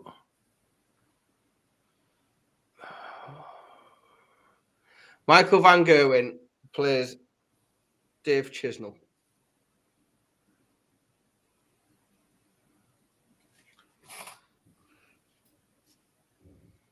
Go.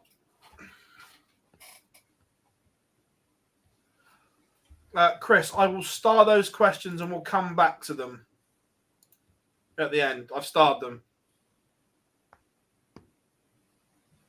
Cross Aspinall. Are you drunk? Why? You have seen Cross's record in the World Grand Prix, right? Yeah, but he's in a crap part of the draw. I've seen Michael Smith's record in the World Grand Prix. I've seen Dirk van Dijvenbode's record when he's under pressure to hit a double, because he'd be a multiple title winner beyond what he is right now if he had any sense of... Right. You're going Rob Cross to get to the semi-finals of the World Grand Prix, where at the moment his record reads round 1, round 1, round 2, round 1, round 2, round 1. Yeah, so he's due another 2 now at least. Watch. I just think he's the best of a bad bunch in that quarter, personally, in this tournament. I can't go back in Gary or Jose, just because we haven't seen enough of them in the last few months. Gilding, potential to cause that upset, but despite it being the game of the first round for me, no. Dolan, Dirk, look, if Dirk gets rolling on doubles, fine, but when it comes down to crunch time, I've still got my doubts with Dirk. And Michael Smith, hesitant with those new darts in Callan. Look, superb run at the Worlds, but hasn't done enough, done it frequent enough on TV for me. Rob Cross right now is the form player in that part of the draw. In any other format, I would agree with you. But just this double-in format fucks with his head. Yeah. But that's meant to be broken. Kim Hybrex has won a game at the match play once. Don't worry about it. These things happen. Cross Aspinall.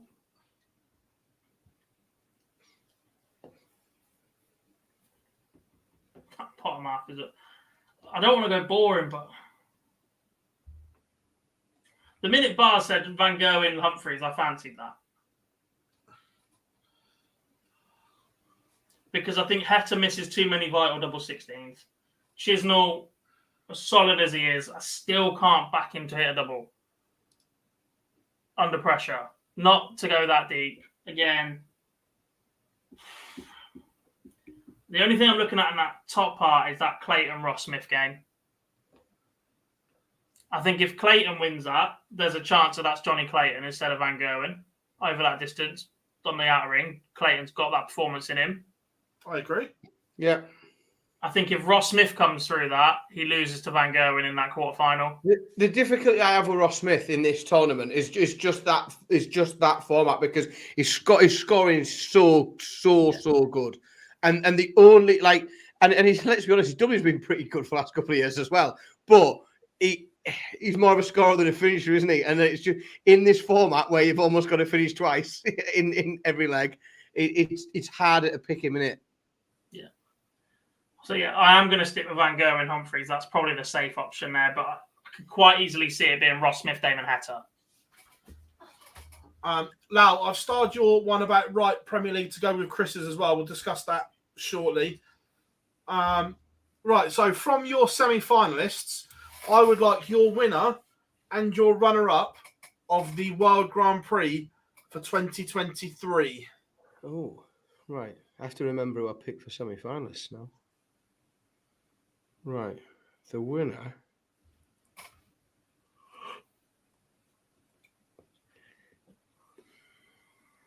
Right. I'm happy with that. Michael Van Gerwen will be beaten by Nathan Aspinall.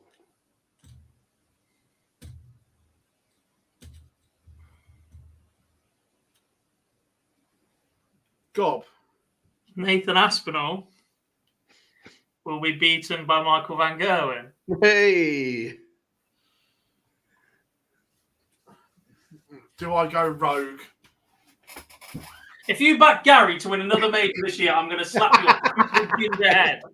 That'll be the third time this year. We're on our fourth TV title. Grow up. You're 40, man.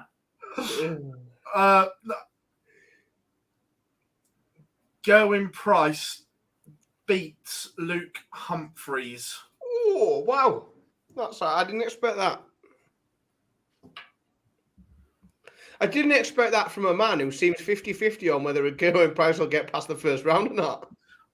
Look, genuinely, the Noppy over best of 3 is brutal. If he comes through that, he goes on and wins it. Yeah, it's all or nothing for Gerwyn Price for me. He either wins it or goes out in round 1. I'll go with it. I think he absolutely blows Noppy away and probably Ratajski away too. And then he falls apart because he's just got that game in him still at the moment. When you said he blows Ratajski away, was that you predicting a James Wade first round exit?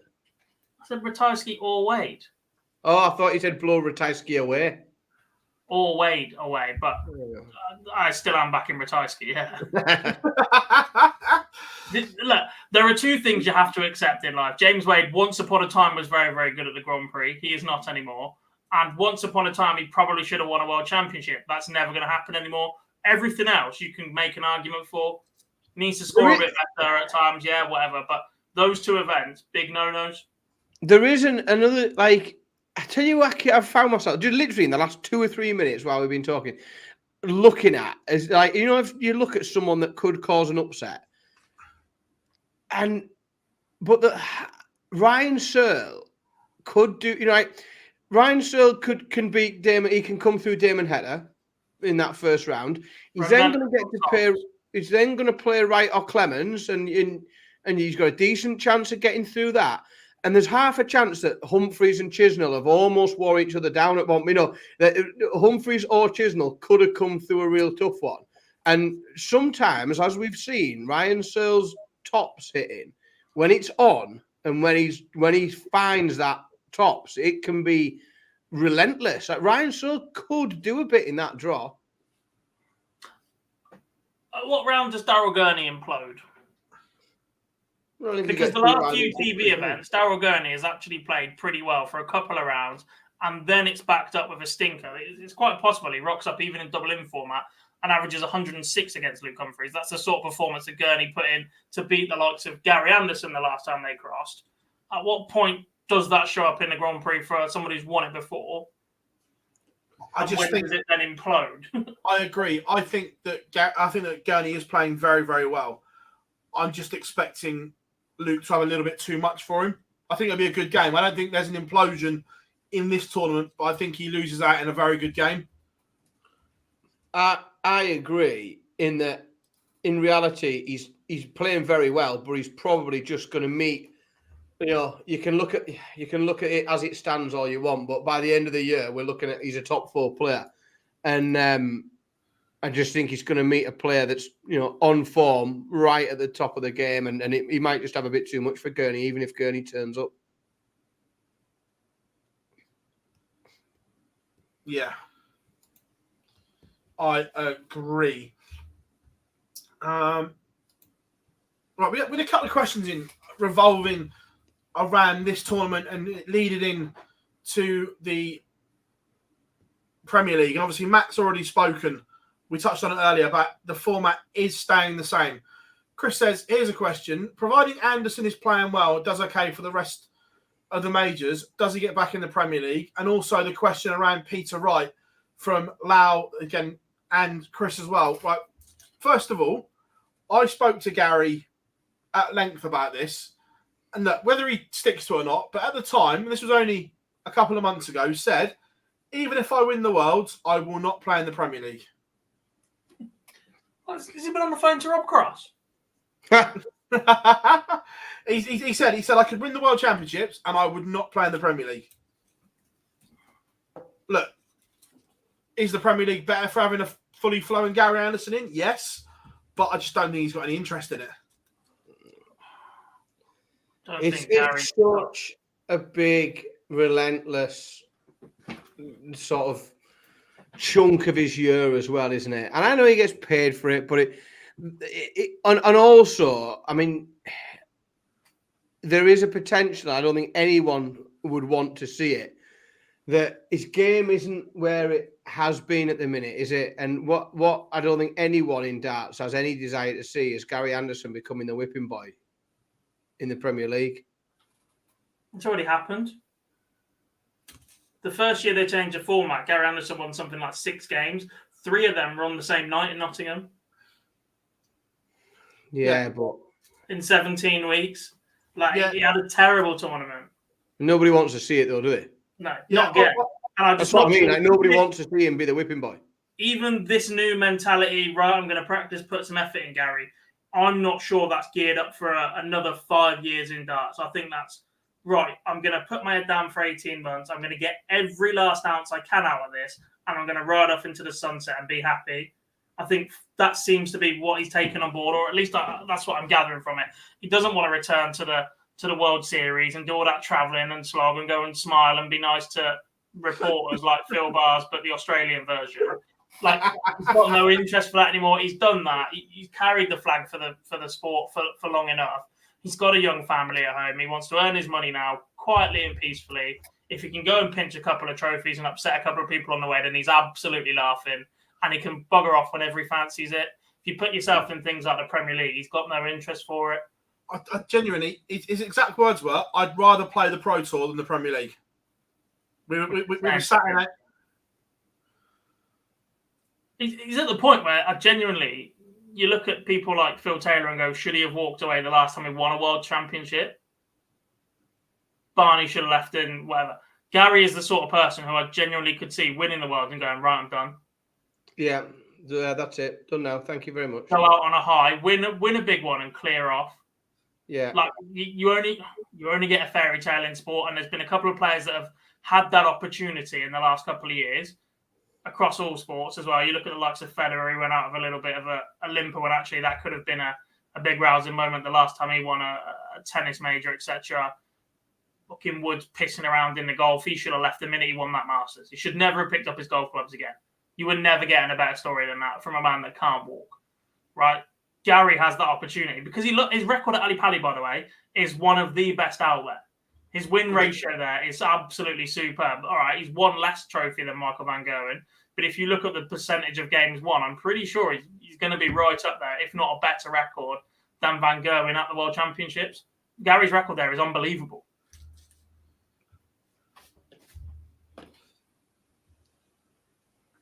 He could rock up. Look, he was in that world final against Gerwyn Price out of absolutely nowhere, and that was a man who wasn't practicing, couldn't be asked, and just sauntered through it. This new approach, Gary, if it clicks at the right time for the world, 3-time world champion, see you later, boys, I'm done.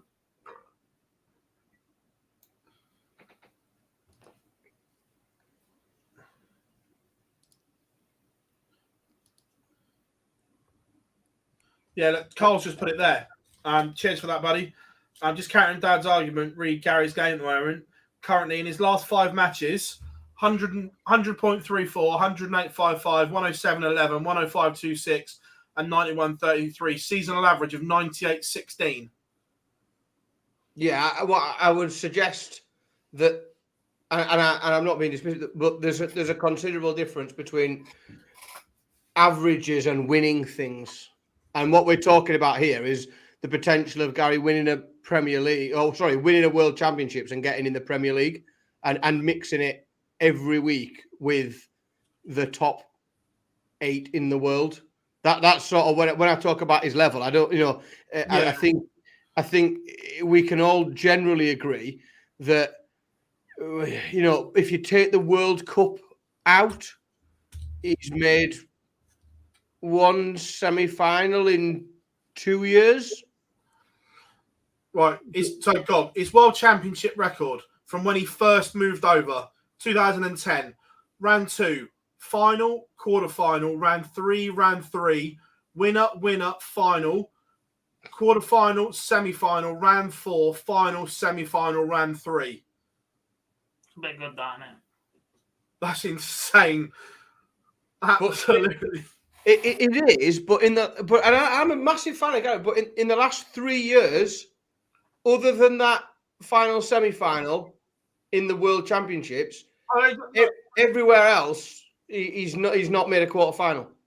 Yeah, I don't disagree. When the money and the rankings are weighted as much as they are to the Worlds, Dan, you rock up for one tournament a year and you earn more than my salary. Oh no, and I get it. I'm just sort of making my point that when I talk about where his game's at, I get it's like everyone's got an average, and Gary's got some bloody big averages, but it's that 17-week traveling circus that, you know, against the top 8 in the world, that I'm not convinced that's where he's both, you know, his game and mentally he wants to be.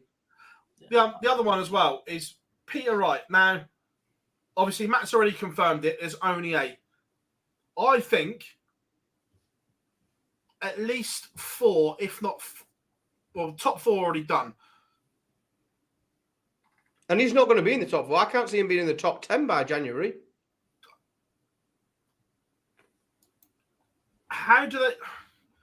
Is there any way of getting Peter Wright into next year's Premier League at the moment, unless he goes on and wins something? But right now, is there a way that they can get Peter Wright in?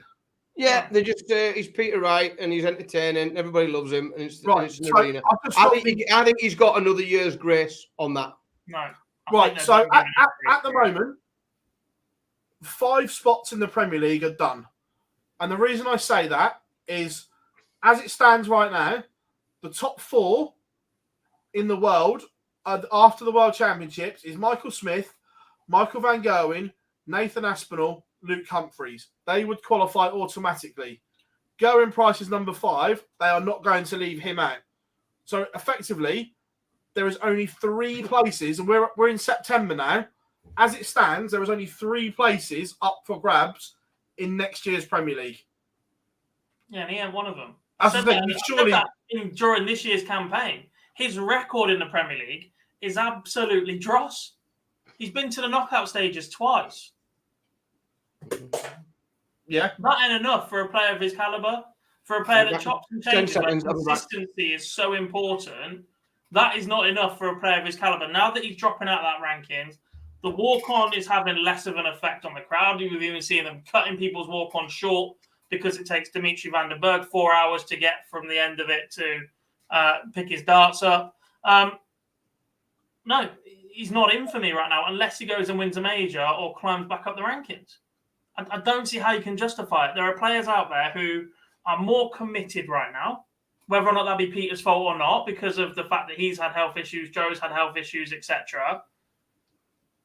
There are more entertaining players out there. There are new blood out there. There are people that are going to carry it slightly differently. There's only so many ways you can phrase an interview that's saying you're going to beat Michael Van Gerwen, and then the week after you lose to Michael Van Gerwen.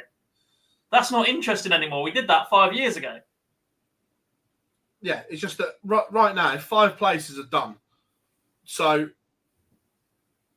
there's not a lot of wiggle room for everyone else. No, and you look at the players that are still in that contention. Chris Dobey had a fantastic debut in the Premier League, albeit a rather unlucky one. Johnny Clayton's record in the Premier League is absolutely superb. Dirk van Dijvenbode has got to be knocking on the door for that at the moment. Danny Noppert is another one that, all right, is one of those that needs to do more, but actually in terms of ability is knocking on the door for that Premier League. You've got the likes of Rob Cross, who's won multiple World Series events this year. Dimitri van den Berg, who is an absolute darling to the media. You can keep listing these players. Dave Chisholm's won 3 Euro Tours this year. All right, if you're picking it right now, who's the 8? If you had to pick it now, what 8 are you picking?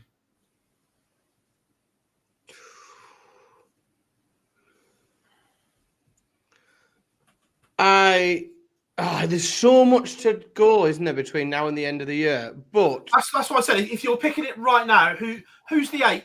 X Factor style. Who's got a chair?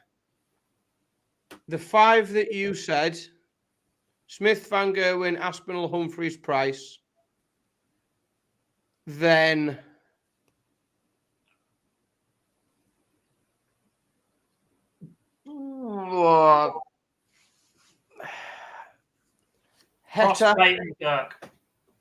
Heta, Cullen, Dobey. Rob Cross, Johnny Clayton, Dirk van Dijvenbode.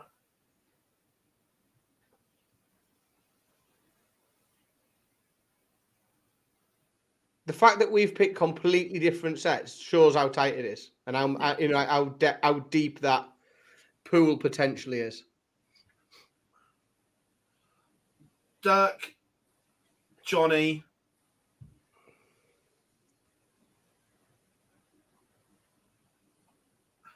I really want to say Joe Cullen, but I can't put him in there. I think he deserves another go at it, but right now I can't put him in there. Yeah. I don't get me wrong, that could well change. If Ross Smith goes deep again, I'd love to see him in contention. I think staying with 8 is an absolute nightmare of a decision, personally, when you've got so many good players banging on the door, so many players that have had their one shot achieved but not been called back up again, i.e. Joe Cullen was a dart away from winning it. I can't believe that didn't get a second look in when the likes of Jose de Sousa did get a second season, etc. And I just think that the chances to blood some of those players in, i.e. your Hetters, your Ross Smiths, your Dirk, your Danny, and mix it in with 16 players, trying to put one of these players in the PDC or whoever say that need to do more into an 8-man field makes it even more difficult for them to stand out and be entertaining. If they're one of 16, they don't have to be a character. There's enough characters in that field. If everybody's competing to be a character, then you can just go and be you. And actually, it's a nice little break that Danny Noppert just goes about his business, says hello, does a cheery little interview, beats somebody 6-4 and goes, I'll be back next week. You don't need to be brash and calling people out and look at me shouting on stage all the time. The contrast will do enough in a 16-man field, but actually trying to put somebody in for an 8 when some of your top 4 perhaps aren't as brash as they used to be. Michael Smith, they've all, Gerwyn Price, Van Gogh, and they've all learned how to and when to go big. And it was a discussion point about Ross Smith this weekend, actually, that sometimes he exerts a lot of energy and a lot of roars for taking out big finishes when he's 4-0 up. You don't need that. You don't need to let everybody in the venue, at the back of the venue, hear you shout that you've just taken out 1-5-6 when you're 4-0 up against Rob Owen, 1-5-2, sorry, whatever it was. You just need to give it a nod and go, I've got you. What you do need to do is let Van Gerwen know you've taken out 1-5-2 when it's 3 each and that's a break of throw. And that's the sort of thing you learn in that environment. Yeah. Oh, I've got a clip to play because we need to speak about this quickly as well. We'll play the clip and then we'll speak about it because it was an interesting one. Well, yeah, like I say, I'm trying, get a bit fitter. Lost a few pounds, so that's what I'm concentrating on at the minute. Really, no thoughts of coming back as yet. But as soon as start missing it, and then things might change. Do we think we'll see you again in 2023, or are you writing off? Like I this said, year? I don't know yet, mate. I haven't even thought about that yet. I might come back. I might just 1 week just book into a pro tour or not. I don't know yet. I really couldn't say. First of all, it was great to see AD, and he's looking great. I thought he looked really well. He looked great, and chatting to him off camera as well was really, really good. But when the heartbreaking bit was when he went, I've had no thoughts about coming back yet. As a darts fan, it was like, I just want Adrian Lewis back. Yeah. I think. Go on, Dan. The positive that I'm going to try and take from it, because I love Adrian Lewis on the tour. Like, I love him. I absolutely love watching him play. I love watching him play in person. I think he's amazing for the sport. However, I thought he looked really well. He sounded really well. And whilst I appreciate it's a difficult one to hear that he doesn't know if, when he wants to or will be able to come back, there is a little bit of me that just takes a little bit of positive from that to think, well, at least that sort of tells me that he's taking control of the situation. He's working he's working on whatever he needs to work on, and he's prioritizing himself above his obligations to the darting world. And that's a positive I take from it, in that it does show that he's allowing himself whatever time he needs to go and do whatever he needs to do. And that is the only positive spin I can put on it, really. Yeah, I think there's 2 takeaways there. One is that he didn't say I'm done. He just said I'm leaving the door open. That's always positive. But 2, I think, Dan, you hit the nail on the head with Gary Anderson and playing in the Premier League. I think that applies to Adrian Lewis and darts in general. Adrian Lewis walks into a venue, and if he isn't Adrian Lewis, 2-time world champion, telling everybody he's the best in the world and able to back it up, Adrian Lewis doesn't want to be there, because that is a lot of pressure. We need to remember how early he had his success. I don't think that's talked about anywhere near enough, because he sustained it at the top level for a fair while. And actually, his record at Ali Pali, by the way, is equally very, very good. So if he snuck in, you could see him going on that sort of a run. But if you compare it to somebody like Jelle Klassen, who openly now in his career will say, I won that world championship way too young. I think there's that conversation to be had about AD. He just rode that high for that little bit longer. Don't get me wrong.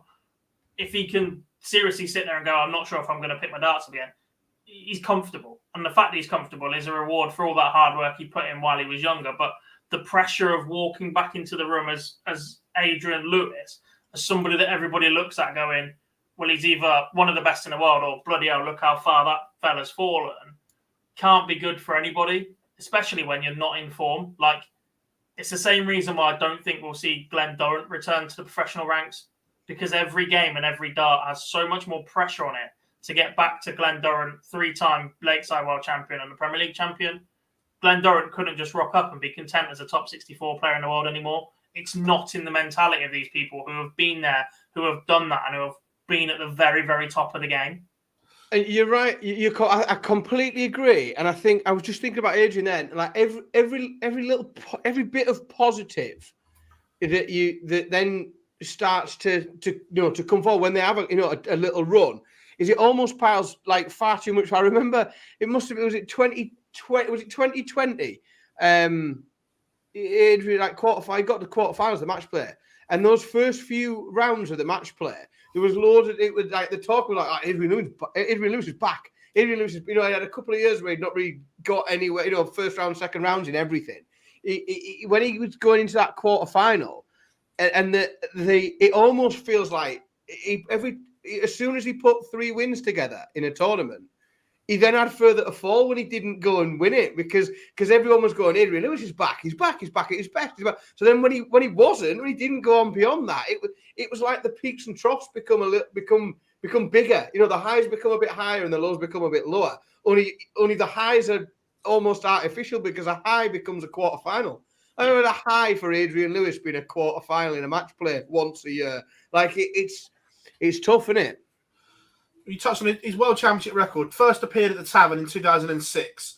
Quarterfinal, third round, quarterfinal, round 2, quarterfinal, winner, quarterfinal, semi-final, round 3, final, round 3, round 1, round 4, then 3 round 2s. Incredible. Right, we are deep into Fergie time, folks, so we'll take a couple of questions and then we will call it a night, because we are deep into time added on. So get your questions in.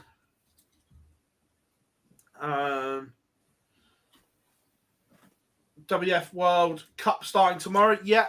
Is it on YouTube or anything like that?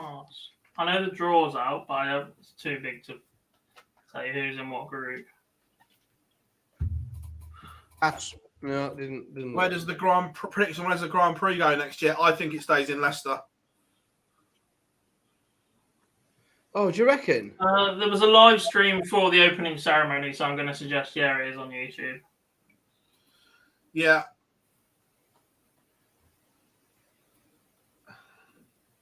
I just don't think they found the venue in Ireland yet to do it. It's on the Thanks Dart Union YouTube page. How are we doing, Grey Wolf Outdoors? Hope you are good. Yeah, it's on YouTube every day. Cool. The butchers of that. Well, that's something to watch, isn't it?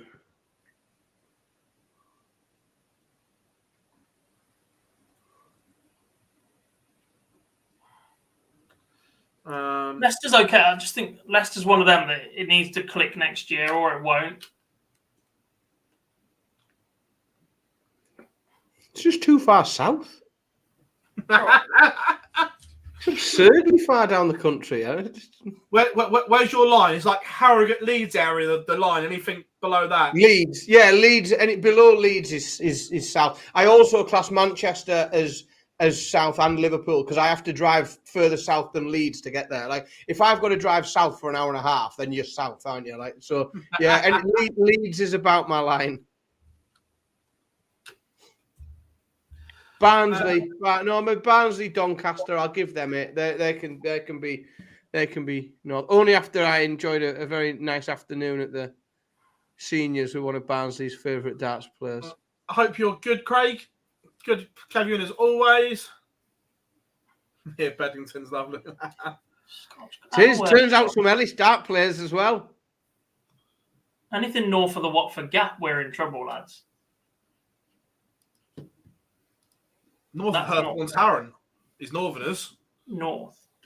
Watford Gap is the divide. Get over it. I'm going Thursday and Friday. Nice, Matt. I hope you're having a good time. I'll be there for the whole week. I will not.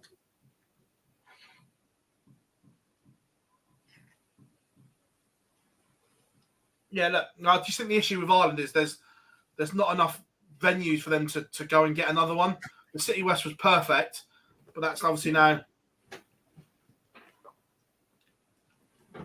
taken. Which is a shame. Oh yeah, would you know what we haven't mentioned in this entire time, and we've talked about Euro 2, but it's just someone just stuck it in the chat room. That was a ridiculous final.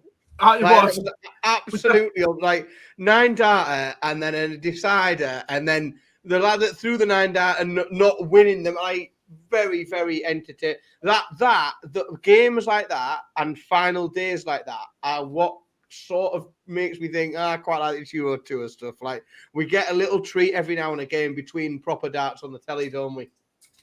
You know what happened? We were all set to talk about the Euro Tour, and Bars couldn't wait to get on his Bars bashes the BDO trail. I didn't bash them at all. Right, Scott's done. Quick, let's talk about this statement. Let's ignore the darts. Hey, hang on, we did. It was the WTF, not the B. We haven't bashed the BDO. I haven't sworn that much to talk about the BDO. Yeah, but WTF wasn't alliteration with Bars' name. Come on, give me a break here. Bars bash the BDO. Is that where? Yeah.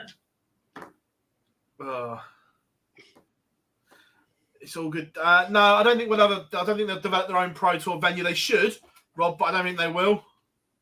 Correct. With hotel complex and entertainment suite.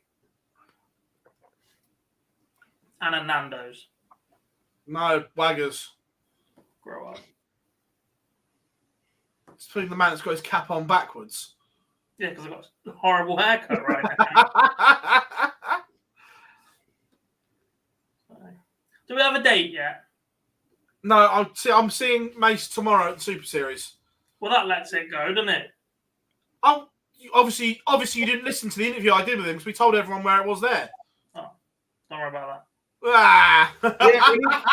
We need a date so I can put some annual leave in. I'm speaking to Mace tomorrow, so fingers crossed we will have the date for the Live Lounge Live tomorrow. Right, I'll catch up with you afterwards. That's all good. Yeah. Slacking gob. Didn't listen to the whole interview, did he? I definitely put it on. It's one of them where I listen to the first 6 minutes and then anything that... You're supposed to QA this, aren't you? Are you not on quality control? My heck. I'll just tell him off for his spelling. What he says on camera is completely different. Craig, just to let you into a secret... Sorry, Chris, I'll let you into a secret. Gordon was asked. I asked Chris if he wanted, could he ask his dad? And he didn't want to do it. Yeah, because that is the South. Gordon was asked through Chris if to play. But, folks, absolute amazing show tonight. Thoroughly enjoyed every single minute of it. We will return. No, we won't return next week because the Grand Prix is on. But we'll be back for Pro Tour streams Wednesday, Thursday, Friday. So we will see you all very, very soon. But it's been an absolute pleasure having Phill Bars, Jack Garwood, and Dan Simpson. We have kept you company for the last 2 and a bit hours. But that is us signing off for this Monday night, and we'll see you all very, very soon. Bye.